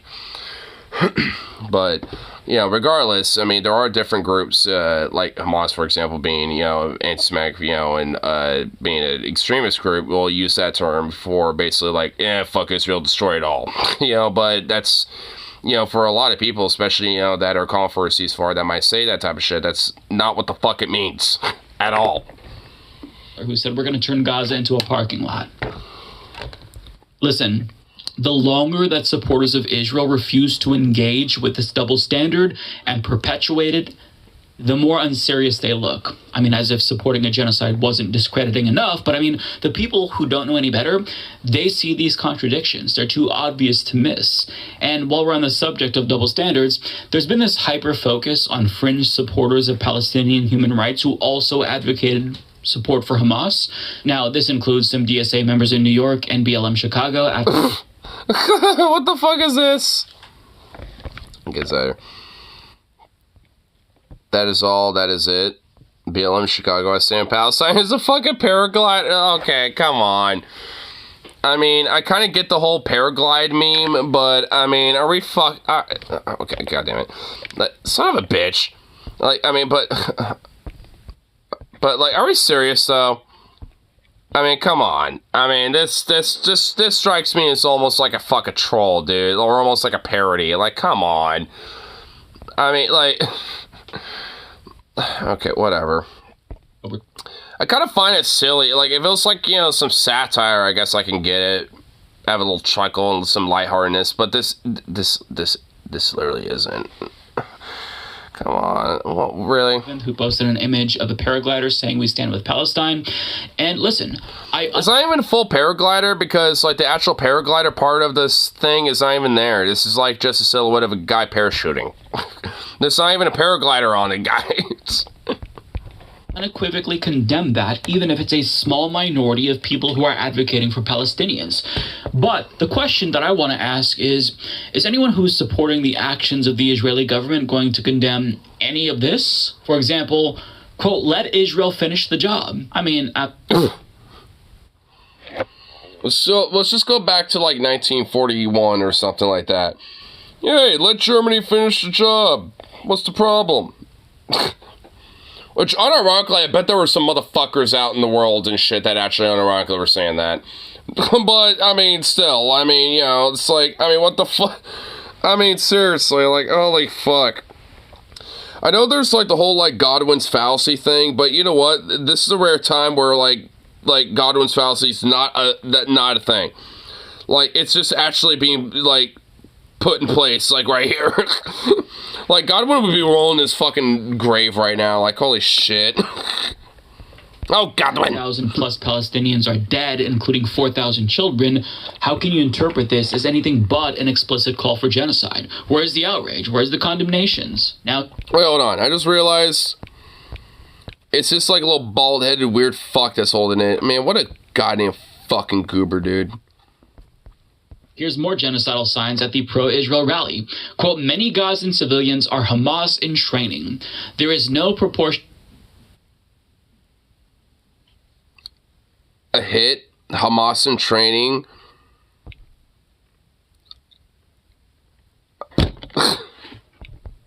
Response to Hamas. Civilians who praise the slaughter of Jews are not innocent. Well, by that same token, could you say that any Israeli who praises the slaughter of Palestinians are also not innocent? Yeah, and also that's a two-way street. So what about you, bitch? Which obviously this person's Jewish because, you know, of that little yarmulke fucking... the most dorkiest, silliest, stupidest fucking hat to ever exist, honestly. Like, I mean, a gust of wind will fucking have that thing flopping off his head. But whatever. Like, you know, but it's just like, I mean, you know, like, it's a two-way street with you, bitch. It's like, what's to say about you then? You're not innocent. Because, like, I mean, so let's flip this around with the two-way street. Civilians who praise the slaughter of Palestinians are not innocent. You're not innocent, motherfucker. I mean, it's a two-way street when it comes to a statement like that, fuckhead. I mean, these people don't understand how hypocritical what they're saying is. Now, here's my favorite. From the river to the sea, Israel is what you'll see. Now, they're trying to flip it around. Are you fucking kidding me? It's like... oh, dude, what is this Dr. Seussian level fucking cringe? Oh, fuck. The Dr. Seuss is actually good. This is just cringe. I mean, like, what the what? See, this is like, you know, what, like, the whole theocratic Zionistic, you know, philosophy, you know, it's kind of rooted in. It's like, you know, from the whole River Sea, but, you know, also then some. Like, I mean, they also want to, like, you know, get into the West Bank and also, like, expand into Syria, expand into Egypt, too, to an extent, and into Jordan. Like, I mean, they're, like, I mean, the whole idea of, like, the Greater Israel Project, you know, when it comes to, like, the Holy Nation, so to speak, when it comes to the theocratic idea of this, you know, of this idea, like, it goes beyond just Palestine. Like, it, you know, like, that's just a start. Like, I mean, that's kind of honestly the more spookier thing about this, because once, you know, that happens, they're probably going to go for Lebanon, and then they're going to go probably try to hit, like, Jordan, and then, you know, like, hit Syria, maybe Egypt, depending on, like, the circumstances, domestically when it comes to the politics there in those countries. Like, I mean, they're going to, like, you know, just hit, you know, one by one, and they're starting Palestinians because they're the most easiest target right now. Like, when it comes to the whole, you know, Greater Israel Project, I mean, if you look up, like, different, you know, ideas about, like, when it comes to the idea of a whole Greater Israel, like, it expands more than just, like, where they are now. Like, it's more than just what they have. From river to the sea, blood will pool at my feet. That's honestly that's what this really should say. I was told that from the river to the sea, Palestine will be free was an explicit call for genocide, but I'm assuming that this person who is part of a crowd that... Which honestly, yeah. Like, if, you know, river to the sea, Palestine will be free is genocide, then what the hell is this? Because this is unironically calling for genocide. Advocating for a peaceful one-state solution with equal rights for Palestinians and Israelis. I mean, look, zero condemnation, zero outrage, nothing for that. In the same way that Republicans like Brian Mast and Max Miller can get away with genocidal rhetoric, supporters of Israel, they can do the same too, I guess. But the reason why this doesn't feel like a double standard to them is because supporters of... Jordan was where he dies from? Oh, right on. That's actually pretty cool. Well, I mean, in the sense that, you know, it's like, you know, when it comes to just like, you know, background family stuff and all that, you know, like, you know what I mean. But like, I mean, I imagine, you know, like living in Jordan probably wouldn't be that cool. Hence probably why he left. But I mean, either way, it's like, I imagine, especially like, you know, if Israel, like after Palestine, you decide to go for Lebanon or Jordan, or maybe even both. Like, I bet that would even probably hit more personally, because I'm taking a guess, but I'm probably sure you maybe have distant family that still live out there. So, you know, if anything, they are probably a little bit more directly, you know, like affiliated in the sense of, like, seeing the direct consequences of what's going on. And I wouldn't be surprised if they probably feel like, what if we're next? Because, like, considering how bloodthirsty the Israeli government is, I mean, it's just like, yeah, I'd imagine so. He's wanted me to take me there. Yeah. I mean, you know, I guess, you know, to kind of talk about a little bit about some of my family background. My brother is not actually biologically related, you know, from our fathers. Our dads are different. So my brother's dad came from Iran, and back in the 80s, he was like a foreign exchange student at my mom's college at the time, or at the university at the time, or whatever. And like, my mom actually was kind of trying to push, you know, potentially to, like, you know, maybe marry him and stuff, because she always really had, like, strong feelings and had a crush on him, and they were, like, you know, boyfriend, girlfriend for quite a while, which is kind of funny considering that he was a Shia Muslim and my mom was a Christian. So it's kind of interesting how that kind of would have worked out, I guess. But nonetheless, like, at a certain point, you know, I'm assuming probably not intentionally, but, you know, my mom got pregnant, and at that point, you know, he kind of had this dilemma, because he was supposed to go back to Iran, which he did, but, you know, I guess, spoiler, but, like, because there was a point where it's like, hey, I kind of, you know, can't be known that I had this happen. And he basically, you know, he basically says, like, look, I'm just going to be forward with you. It's like, if I'm still here, you know, after this date, then I decide to stay, you know, and I decide to, you know, go against, you know, what I wanted to do and maybe try to make a life here and change course. But if not, I hope you respect the fact that I just wanted to continue to, you know, with my career and that and all this and that, blah, blah. He made it pretty straightforward with her. And the day that, you know, he was maybe supposed to stay or not, he didn't. He went back to Iran to continue his, to finish his studies with theater directing and, like, videography and stuff like that, and eventually became a professor at the University of Tehran. And at this point, I have no idea what he's doing now. I mean, especially considering the Iranian Revolution that happened not too long ago. I mean, I really don't know what's, you know, like, what's up with his life now. I guess I would have to ask my mom about that. Or maybe my brother, because I know he's been wanting to maybe contact him. Common law with my dad for a little while. Oh, really? I feel like to be able to cement my atheism. Yeah. And also, like, I mean, my brother's more Christian at this point because, I mean, obviously he was, you know, born and raised with a single mom, you know, like, and all that. Luckily, I mean, you know, he had help with, you know, her family and with my Uncle Robert. That's why I kind of nicknamed him Uncle Robert, because he was more of an actual uncle for my brother, more so than me. But because my brother has nicknamed him that, I kind of, you know, taken the same idea and stuff like that and shit. So, I mean, he's, sad as he's passed away, like, he was a very influential element, you know, for my brother's life growing up and shit. Honestly, like, a really good dude. Quirky, definitely very strange, but really good dude.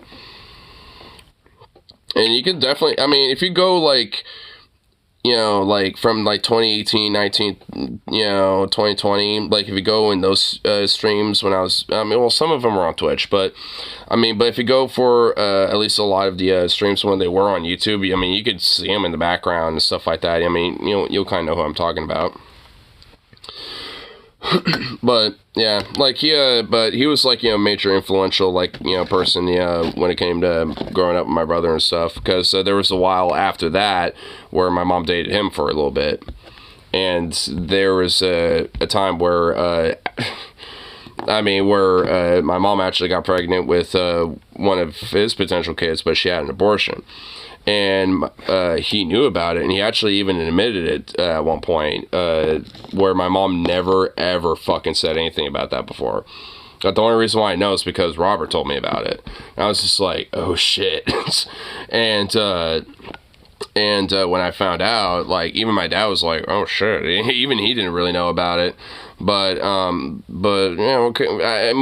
like, Robert kind of had, like, not really, like, a grudge, but kind of, like, I guess, like, a sense of, like, you know, I don't know. I mean, I guess a grudge would be it, but, I mean, because he still had, like, a hang-up about it. I guess that's a better word for it. He's, like, whether, like, he forgave her, and, you know, or not, whatever the fuck, I mean, he still kind of had, like, a hang-up about it. And, at least for me, I was just like, well, you know, maybe it's just, like, she just wasn't ready for that, and blah, blah, blah. Like, I tried to kind of, like, console him a little bit, but he was just kind of too emotionally charged about it, so it just, nothing nice I was getting through it. So I was just like, well, hey, yeah, okay, that's totally fine. I mean, I can understand if you really wanted that, and, you know, why you'd be upset, but, you know, it's okay. You know, I just kind of, like, you know, backed off from it, but, you know, he was kind of one of those dudes, honestly, that would, like, kind of go back and forth sometimes, too. Like, there's been times where, like, I've talked about universal healthcare with him before, and he would be in favor of it, you know, one day, and then, like, a week or two later, when I'll talk about it with him again, he'll just be vehemently against it, and then, like, another week or two, he'll be okay with it again. And he was just, like, sometimes, I mean, he would flip-flop on some stuff every now and then. That's just kind of the confusing thing about conservatives, and I haven't mentioned that before. It's like, you know, especially even, I think even earlier, like, conservatives sometimes can be genuinely confusing. Sometimes when it comes to just, like, you know, how at one point they'll be agreeable on certain issues, but then, like the next day almost, it will just, like, be like, nah. It's like, what? It's like, huh? How? Why? What? It's like, how's that make fucking sense? But in their brain, I guess it does somehow.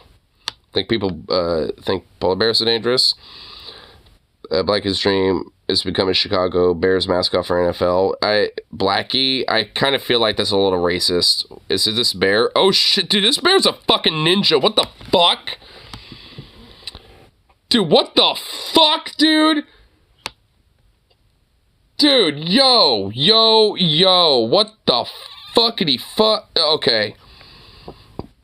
Dude, this bear's a ninja! What the fuck?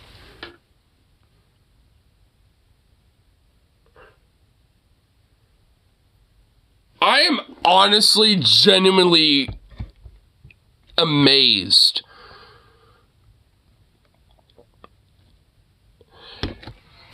Oh my god, dude, I am so I am unironically impressed by this. I could watch this forever. This is insane. Fucking ninja, dude, like, yo, what the fuck? Oh, that is awesome. What's this? A journey of 1,000 miles begins with a single, never mind, wait. Short story about decisions.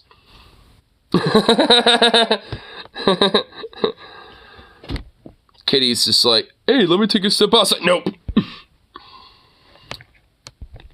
Nope, fuck that shit.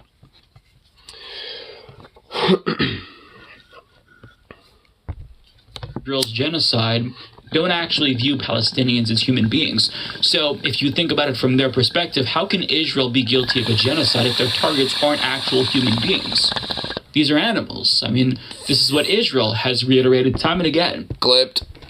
So if you're not killing human beings, then it's not a genocide. I mean, this is why the condemnations of... Can you imagine a group of those bears?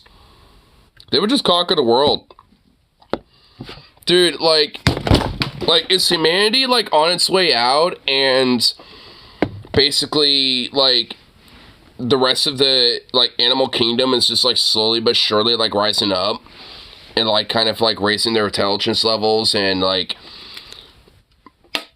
powering up a little bit. I kind of feel like, you know, humanity is about to, like, you know, have to, you know, take it down a notch, and then the rest of, like, you know, the species are, you know, stepping up, dude. The bears, the orcas, the pigs, and the javelinas, and all these other creatures, and then they got, like, fucking, like, I mean, got all these different animals and shit that are just, like, honestly, like, way more intelligent than we would give credit for. Like, these blue jays and these scrub jays outside of my house, for example, like, every time I'm outside, like, given enough time, this fucking scrub jay, like, this one particular scrub jay will be hanging out and be staring at me, and we'll keep his distance, you know, about, like, 10 feet at, you know, the minimum, but, like, you know, we'll keep his distance a little, and we'll just be checking me out, being like, hey, you got food today? Basically just, you know, hanging out and, you know, doing this thing. I mean, earlier today it did that. I mean, like, it does it pretty much every time I'm hanging out there, you know, early in the afternoon. I mean, you know, because the little dude basically is just checking me out. And I could tell it's checking me out because it will always stare at me, looking at me, be like, hey, what's up? What's up, bro? Yeah, I love birds. I love animals, dude. Animal Kingdom is awesome. The rest of the animals are like, yeah, we could talk this whole time. We just want to see what y'all could do. Sorry to say, y'all suck dick. Y'all suck. Rhetoric have been asymmetric. It's because one side does not view the other side as human beings. And to be clear, violence and genocidal rhetoric against Israelis, along with support for Hamas, that's all indefensible too, and I condemn it in the strongest possible terms. I condemn the October 7th attack on Israel. It was horrific. But the reason why it's so easy for me to do that is because I view Israelis as human beings. Birds. Dude, I want to get one of those, like, t-shirts of, like, the Birds Not Real conspiracy group, dude. Just because, honestly, I love birds so much, I'm willing to just, like, play along with it. Supporters of Israel can't say the same about Palestinians. Oh, you know what? Like, hold up. Let me go on my gallery really quick. Hold on, give me a second. I had an experience with an owl, dude. With a little owl just, like, chilling, doing his thing. I was like, yo, whoa, what's up, bro? Hold up, let me try to find it. I think it'll be in here. Yeah, here it is. Yeah, here we go. Here's our boy. Dude, there's our boy right there. Boom. Look at that little dude. You know what's crazy? Is that I was walking back from work. This was on my way from my last break. And this little dude just, like, shaboom, did that and landed right there. And I was like, oh, shit, fucking owl. And I, like, sat there and checked him out for a little bit and took this little picture. And this little dude was just checking me out, staring at me, being like, what's up, bro? It's like, what's up? Oh. And on my way to Seattle on Monday, I saw this sticker. There was a furry that was at this rest stop. And also, it was like right outside of Grand Mound, Washington. Like just north of Grand Mound. Which, what a name for a town. Grand Mound. But this is like the rest stop just right outside of it. And a furry happened to put his little mark on here. A little awoo. Awoo. Oh, you know what? Hold on. I'm going to show one more picture really quick, actually. Because on my show in Seattle, I got a picture of the band members from Hot Wax right over here. I will admit, I kind of look fucking like dazed and confused and look ridiculous, but at least this picture looks pretty good, though. This is like the only good picture, but you know what? Hey, whatever. It's still a good one. And they're a good band. I recommend checking them out. They're standing in solidarity with Israel even after 4,000 Palestinian children have been killed. It's just so disgusting and monstrous. And the fact that Democrats like John Fetterman and Hakeem... Ew. Oh my god, this is so gross. Schumer, Jeffries, this fucking psycho-fascist, that weird bitch.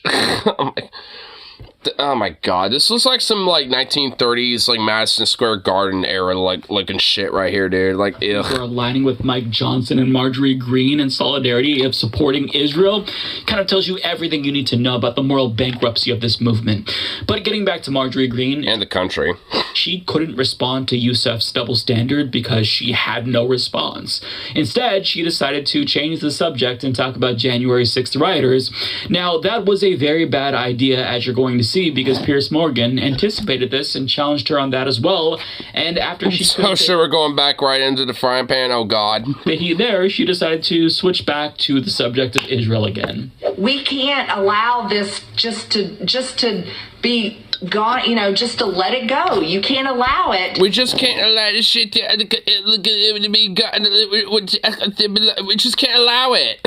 Oh my god, like, you know, can you spit it out? Jesus.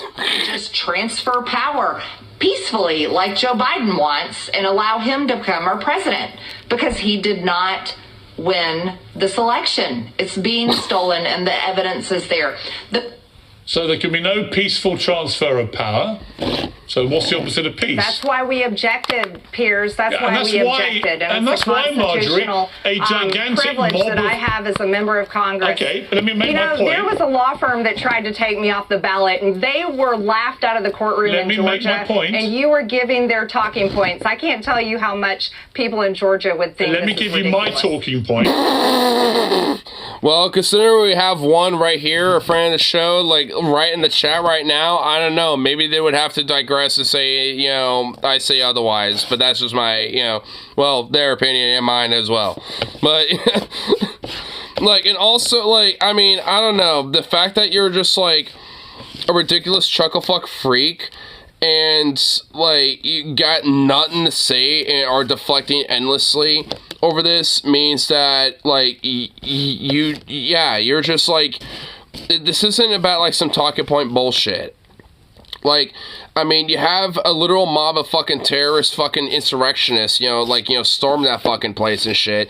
And, you know, like, and you're trying to say, oh, you know, we can't have a peaceful transition of power. Well, yeah, like, the, you know, opposite of that is having, like, you know, fucking a bunch of traitors, you know, try to storm the fucking Capitol, smear shit on the walls, and have the fucking Confederate flag flying in there. Like, you know, the fucking the banner of the fucking traitors flying in the fucking Capitol. Which, you know, funny enough, like, never happened during the fucking Civil War, but, like, you know, all these years later, you know, they got that one chance to finally fucking do it. Because they're so butthurt they fucking lost the last time. It's like, maybe we need to get the Reconstruction 2 Electric Boogaloo to remind them again. You know, maybe Marjorie would have some room to bitch at that point. At that point, she could probably have some justification to bitch about it. But you know what? I still say cry me a fucking river because she'd fucking deserve it. Fuck this fucking psychopathic cunt. This fucking traitor. I mean, as far as I'm concerned, lock her in a fucking padded room and lobotomize her for all I give a fuck. Is that too harsh, YouTube? Minecraft, I'm sorry. All the content is satire, of course. Huge mob of people, many of whom were violent, crashed into the Capitol to try and thwart. And also, a lot of them also took shits and smeared it all over the walls and things like that. Which really just shows how much of a fucking, like, ape-like brain a bunch of them, you know, happen to have. Wait, do you mean like because you people mean like like you, the Marjorie, pro-Hamas people like rioters? you said two things. You mean like the pro-Hamas rioters? No. I'm talking. None of these pro-Palestinian ceasefire, you know, protesters have been violent at all, you actual unhinged fucking schizophrenic freak. None of them. I honestly, as far as I'm concerned, I have not seen one lick of a fucking dick of any of these, you know, Palestinian protesters or, like, you know, pro-ceasefire protesters who have been violent. Every single one of them, as far as I've seen, have been utterly fucking peaceful. They've gone out of their way to be peaceful. Like, I mean, give me a fucking break. What are you talking about, you actual cunt? You fucking psycho? You know, it's like, that's what you know, I just realized that's disrespectful to cunts. Because cunts are actually valuable. They're useful. I mean, you know, and in fact, you know, it's just basically, you know, like, you know, another way of saying bro in Australian. So, you know, actually that's disrespectful to the word cunt. She's a demon witch bitch from hell. There we go. Occupied our capital on October 18th. That Rashida Tlaib. Dude, Pierce is literally talking to her like like she's her dad, bro. Marjorie, now, yeah. Like, oh my god, she's talking. I love it. He's talking to her like, you know, she's like his dad or something. Oh my god, it's great. Answer my question. No, wait, we're in 2023, Piers. Marjorie, answer my question. Yeah, we are, Marjorie, and maybe you should fucking catch the fuck up, you backwards freak. Mom, you've written a book in which you talk about these things. Okay. And Rashida Tlaib. Can I ask you a question? Wait, I want to talk about Rashida Tlaib in Israel again. That was amazing. Now, if you watch the full clip, which I'll link to down below, by the way, that goes on for a while, and he never gets a straight answer from her. And for the record, no shit. I have to say that Piers Morgan is somebody who I don't like. I think he is a deeply unserious political hack. But having said that, though, I did enjoy him pushing back against her lies about the 2020 election in this part. I mean, honestly, I will give him credit for it. I mean, broken clock right twice a day. I mean, honestly, I was genuinely amused by this. So, you know, I'll give him credit where it's due. You know, he did a pretty decent job fucking on her. So, you know, like, broken clock right twice a day. I'll give him this. I'll give him a pass. The one time I will ever give that slimy Brit fuck a pass. The one time. All right? No, I'll grant that. You know, sue me. I don't know. What do you want? Clip, because she came on with the expectation that this was going to be a softball interview where she could freely promote her book. I mean, she's a right-winger, Piers Morgan is a right-winger, but he didn't give her the opportunity to do that. So if you watch the full thing, she goes on to try to shoehorn in a plug for her book wherever she had the chance to do that. And you know she's desperate because she's even lobbying The View to bring her on so she can promote her shitty book. The fucking View? Oh my god, wow. She's desperate. On Twitter, hey, The View, you had Hillary Clinton on this week and Rachel Maddow recently. Are you scared to have me on? After all, there's a View outside of New York City. I talk about the women of The View in my book. Just stop. Oh my god. Dude, she is desperate for attention. Oh my god, what a fucking Confederate Valley Girl Southern hick bitch if I've ever seen one, dude. Who is desperate for attention. Oh my god. Like, calm the fuck down, Marjorie. Like, pipe down and fuck off. Like, give me a break. Are you desperate for attention because Lauren Bobbitt had the moment where she jerked off her hubby in a theater? Are you that desperate for attention? I don't know, maybe jerk off your hubby in a theater. Maybe you'll get that same attention, you fucking psycho cunt. Wants to read your shitty ghostwritten book, but the reason why she's so desperate is because retailers like Hudson Books, in fact, never mind, I don't want to see that, actually be carrying her book. Now, what I love about this particular element of the story is that, as Newsweek reports, this has sparked allegations of censorship from people. Her book ain't doing well and she's claiming it's censorship. Oh my god, she is so insane. Oh my god, she needs to be in an insane asylum. Oh my god, dude. I can't. Oh my...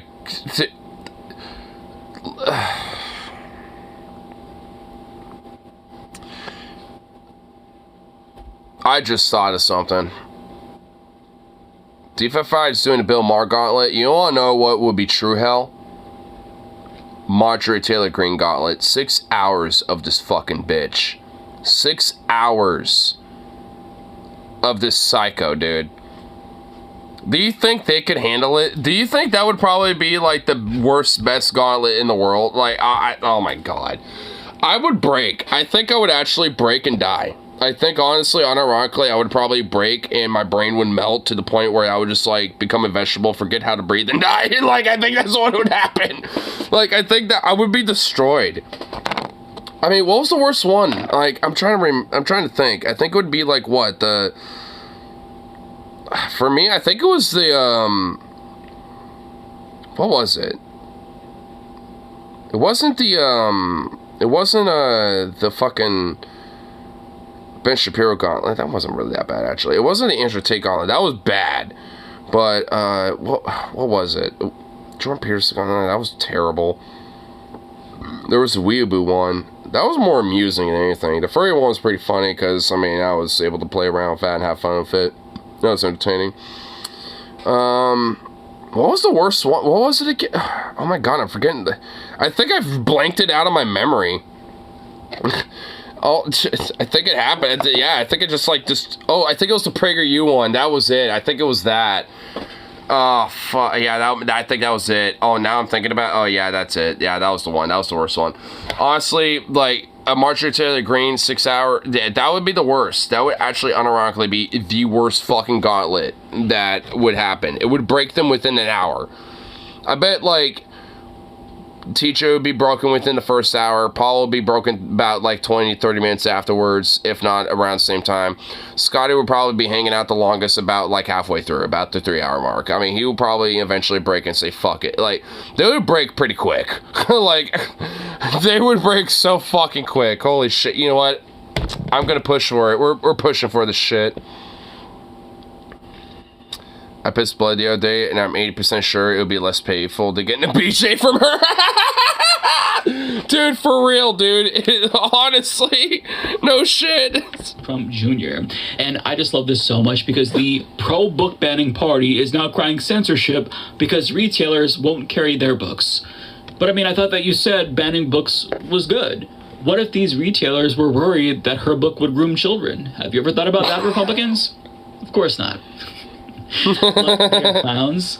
But at least Democrats like John Fetterman and Hakeem Jeffries and Chuck Schumer are able to find common ground with these Republicans on the issue of genocide. It's so heartwarming to me to know that our politicians are able to come together and reach across the aisle in their come together right now for genocide. Bombing children in Gaza. It's just amazing. What a great country we live in. Love it so much here. Definitely not a dystopia. Definitely not. The real one. What's up with this? Nah! Come on. Pull it up in the fucking app, you piece of shit. There we go. Soviet Union after liberating a country from Nazi Germany. After all, why not? Why shouldn't I keep it?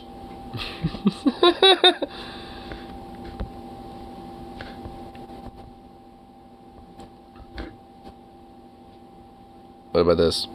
Whenever thinks he can fuck you if fucking his ass me. Never underestimate your opponent, especially if it's cat. Wait, what's up here?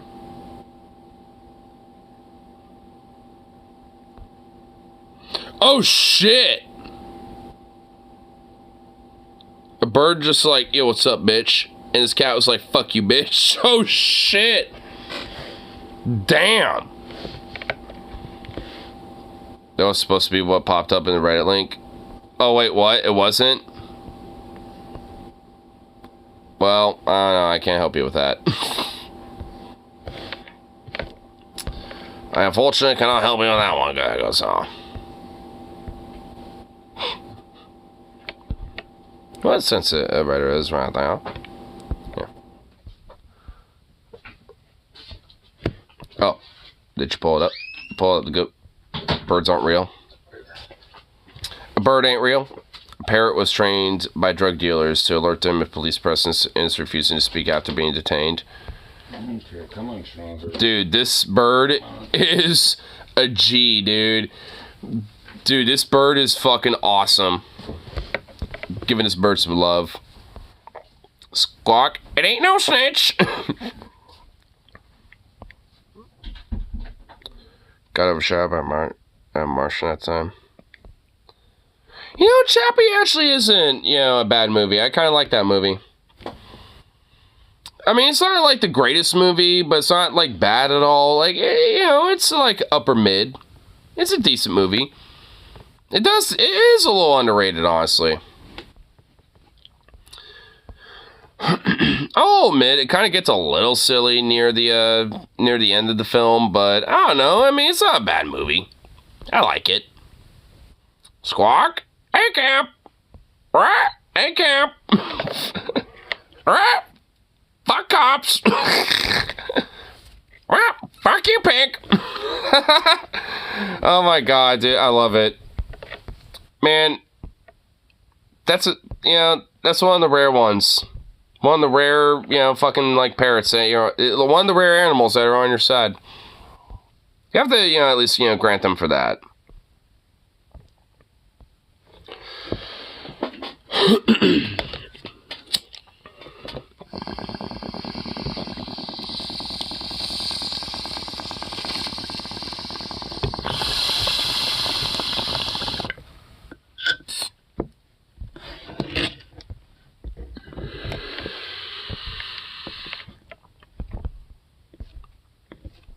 Here. Right, give me to the... Oh, there we go. North American Nebula? Ooh, space stuff. Whoa. Whoa, dude. All them stars. All with planets. All with all sorts of shit. All sorts of stuff going on. All just out there. All the nebulas. Look at these nebulas, dude. Imagine how, like, far away those, like, nebulas actually are. It's like, whoa, dude. That star right there at the very bottom is pretty close. Wonder how close it actually is. But either way, it's just like, whoa, dude. Whoa. Here, what else is going on? Let's read it.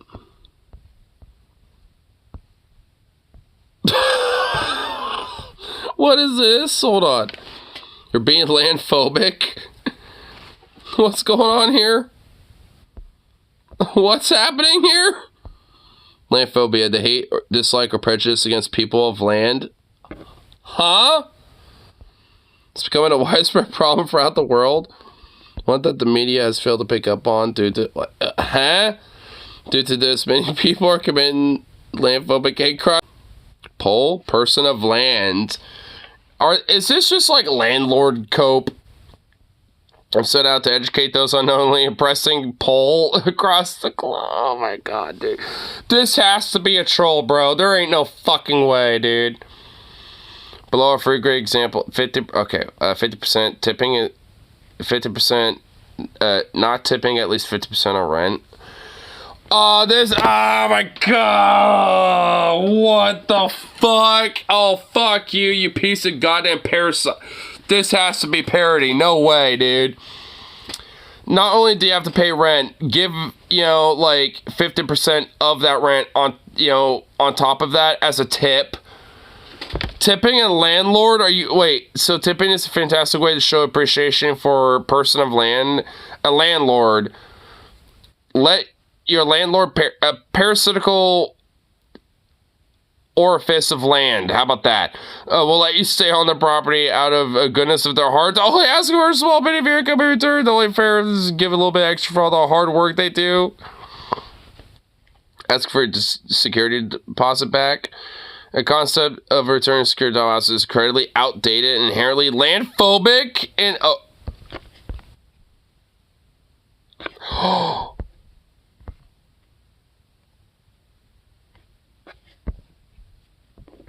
I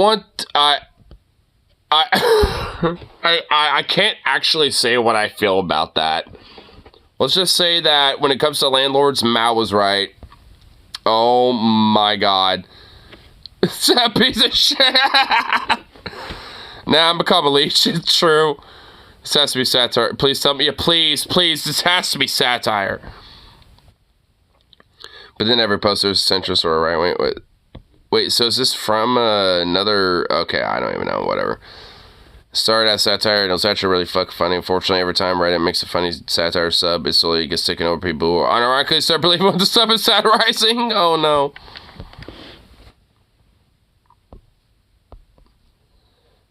So it's my hometown. Made it into a subreddit. Okay, that deserves a like. Oh no, not the centrists. You're thinking of a worse century. It's a place with lions, tigers, and elephants. Oh my god, okay, what? Jesus Christ. I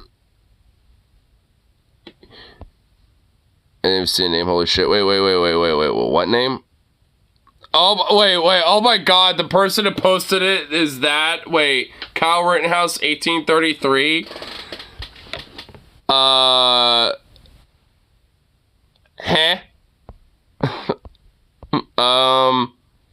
You know what?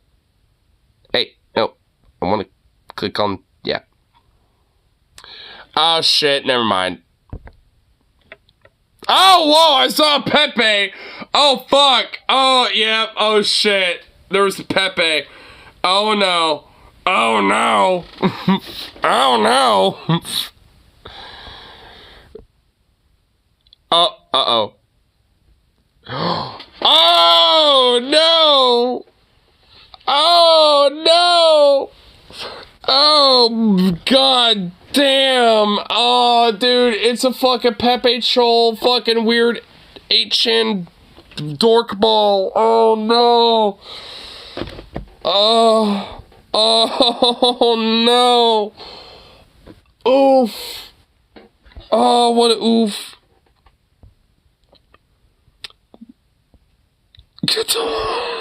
Yeah, let's do that. All the motherfuckers sing Mao. Okay, I'm liking the comments on this fucking Reddit. As opposed to what? Mermaids? Okay, these are great. I'm having fun scrolling for these actually. As we're just throwing around the M word now, the ecosystem. Oh my god. Oh my god. You know what? I love how the r/punk memes are, dude. Dude, you know, this is how you know, like the edgelord lefties, you know, are here, dude. Because, dude, the fucking jokes here. Dude, these comments are fucking fire, honestly. Yes, and I'll continue to be not a real job. Oh my goodness. 50% is absolutely ridiculous. Even if you're like a tipping server, land leeches don't deserve that shit. No Oh my god, dude. This fucking dude is just here literally trolling. Oh my god. There he is again. Oh my good lord.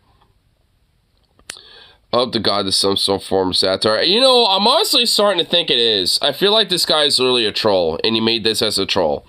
I'm starting to think this is all like, you know, just rage bait. But it's an amazing piece of satire anyway. It's not big. It's not bigot. Okay, you know what? It has to be. Dude, you know what? Dude, yeah, OP troll for sure. Yeah, dude. Dude, this has to be trolling. Dude, there's no fucking way, bro. Dude, this has to be trolling. This has to be a troll, bro. This has to be rage bait. There is no fucking way, dude. There is no fucking way. Dude, this is awesome. I'm so glad I found it. This is great. I'm loving this. Bro, seriously, name's after this piece of shit. Look at his towel ass looking for at least rich people to be paid more. Whose username? Oh my god, he's not that dumb. Dude, you can't be serious. Yours, dumbass. Okay, yeah. Wait, what's this happy cake date? Well, okay, whatever. Got a high sweller? So, Alexa, let's let your landlord by the It's true. Yes, let's do that. Why would anyone be upset? People like store families under money. Well, I guess this troll, I suppose, for rage baiting. Stepmam's landlord is going to post this on ironically, I swear. It seems like, checked his comment history among the comments of Overwatch porn. Wait, what? I'm so glad we did not explore his fucking profile because the what? What? No. That's a real subreddit. Oh my god. That's a subreddit. I'm not surprised, but oh my god.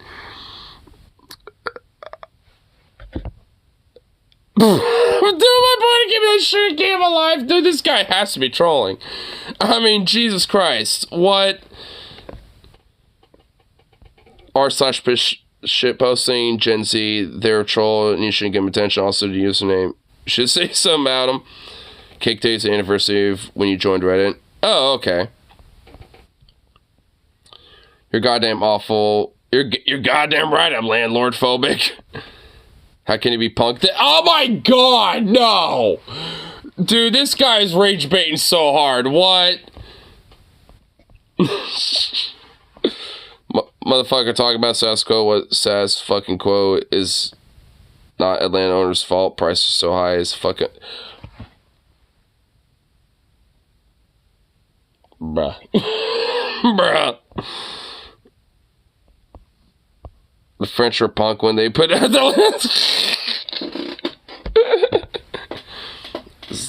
Make Atlanta great again. Really, guys, there's no bar to go below.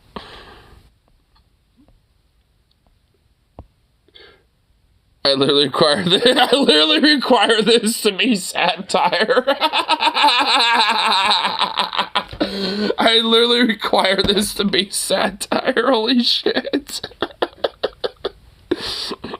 Fuck. Wait, what's these other ones? Friendly people should. Okay, whatever. Get a real fucking shot. Very well. Oh my god. Okay, you know, alright. The rest of them weren't really that much. But, you know, honestly, the ones that were there, holy fuck, those were awesome, dude. Dude, that was probably the best, like, fucking Reddit post I've seen in a long while. That was awesome. I loved, you know, honestly, you know, usually going for the comments on a Reddit post is usually the worst thing you should ever do. But that was probably the best thing I've ever experienced. Like, that was probably the best, like, you know, like, the best threads on a Reddit post I think I've ever seen. Dude, that shit was awesome. Oh my god, dude. Mwah. Man, you know, it's not often, but every now and then, Reddit got fucking bangers, bro. You know, and that right there was some bangers. Holy shit, man. Oh my god, wow. Man. The fuck? Holy shit. Wow. Just wow, man. You know, I mean, I just have to say that was beautiful. Beautiful satire. You know, I like that other guy just said in that, you know, in the post. I literally require this to be satire. Like, I mean, there's no way, man. Like, there probably are a bunch of landlord fucking freaks that unironically would fucking agree with it, but, I mean, I require it to be satire. There ain't no fucking way, man. Like, I don't even know. Like, holy shit, dude. Just wow. Wow.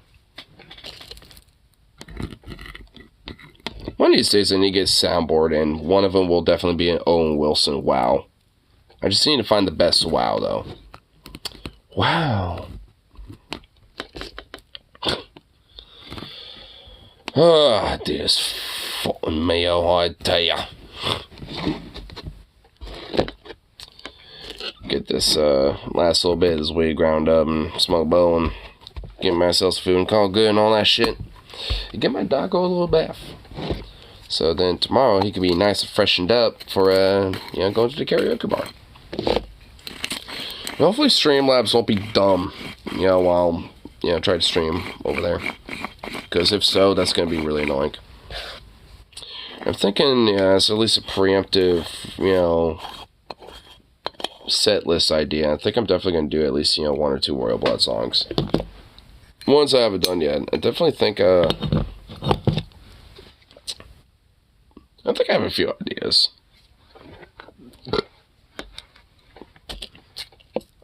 Might do Limbo, potentially Lights Out, because that's a good one. You know what, actually, now I can look up specifically which ones are available. Let's, you know, yeah.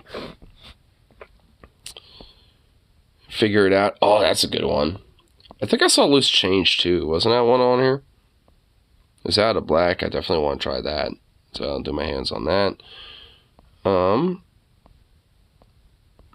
There's a Little Monster. I did that once. Let's come on over. Yeah, I might do that one too. Typhoon. Oh shit. Yeah, I might do that. Might do Typhoons. Yeah, there's this Limbo. Oh, there's Oblivion. Okay, it's fucking hard to decide. God damn it. I think I'll at least...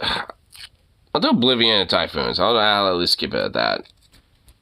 And then I might do like a heavy, like kind of thrashy song too. Because I haven't done one of those in a minute. Because I definitely wanted to at least, you know, make like a little fun little like interlude, you know, to one of the Royal Blood songs, being like, so I seen these guys. So who likes these guys? Yeah. I crowd surfed in this shit and got black eyes, one for each show. I want to have like a little quip for it, so I know at least, you know, for one of them, I definitely will do that.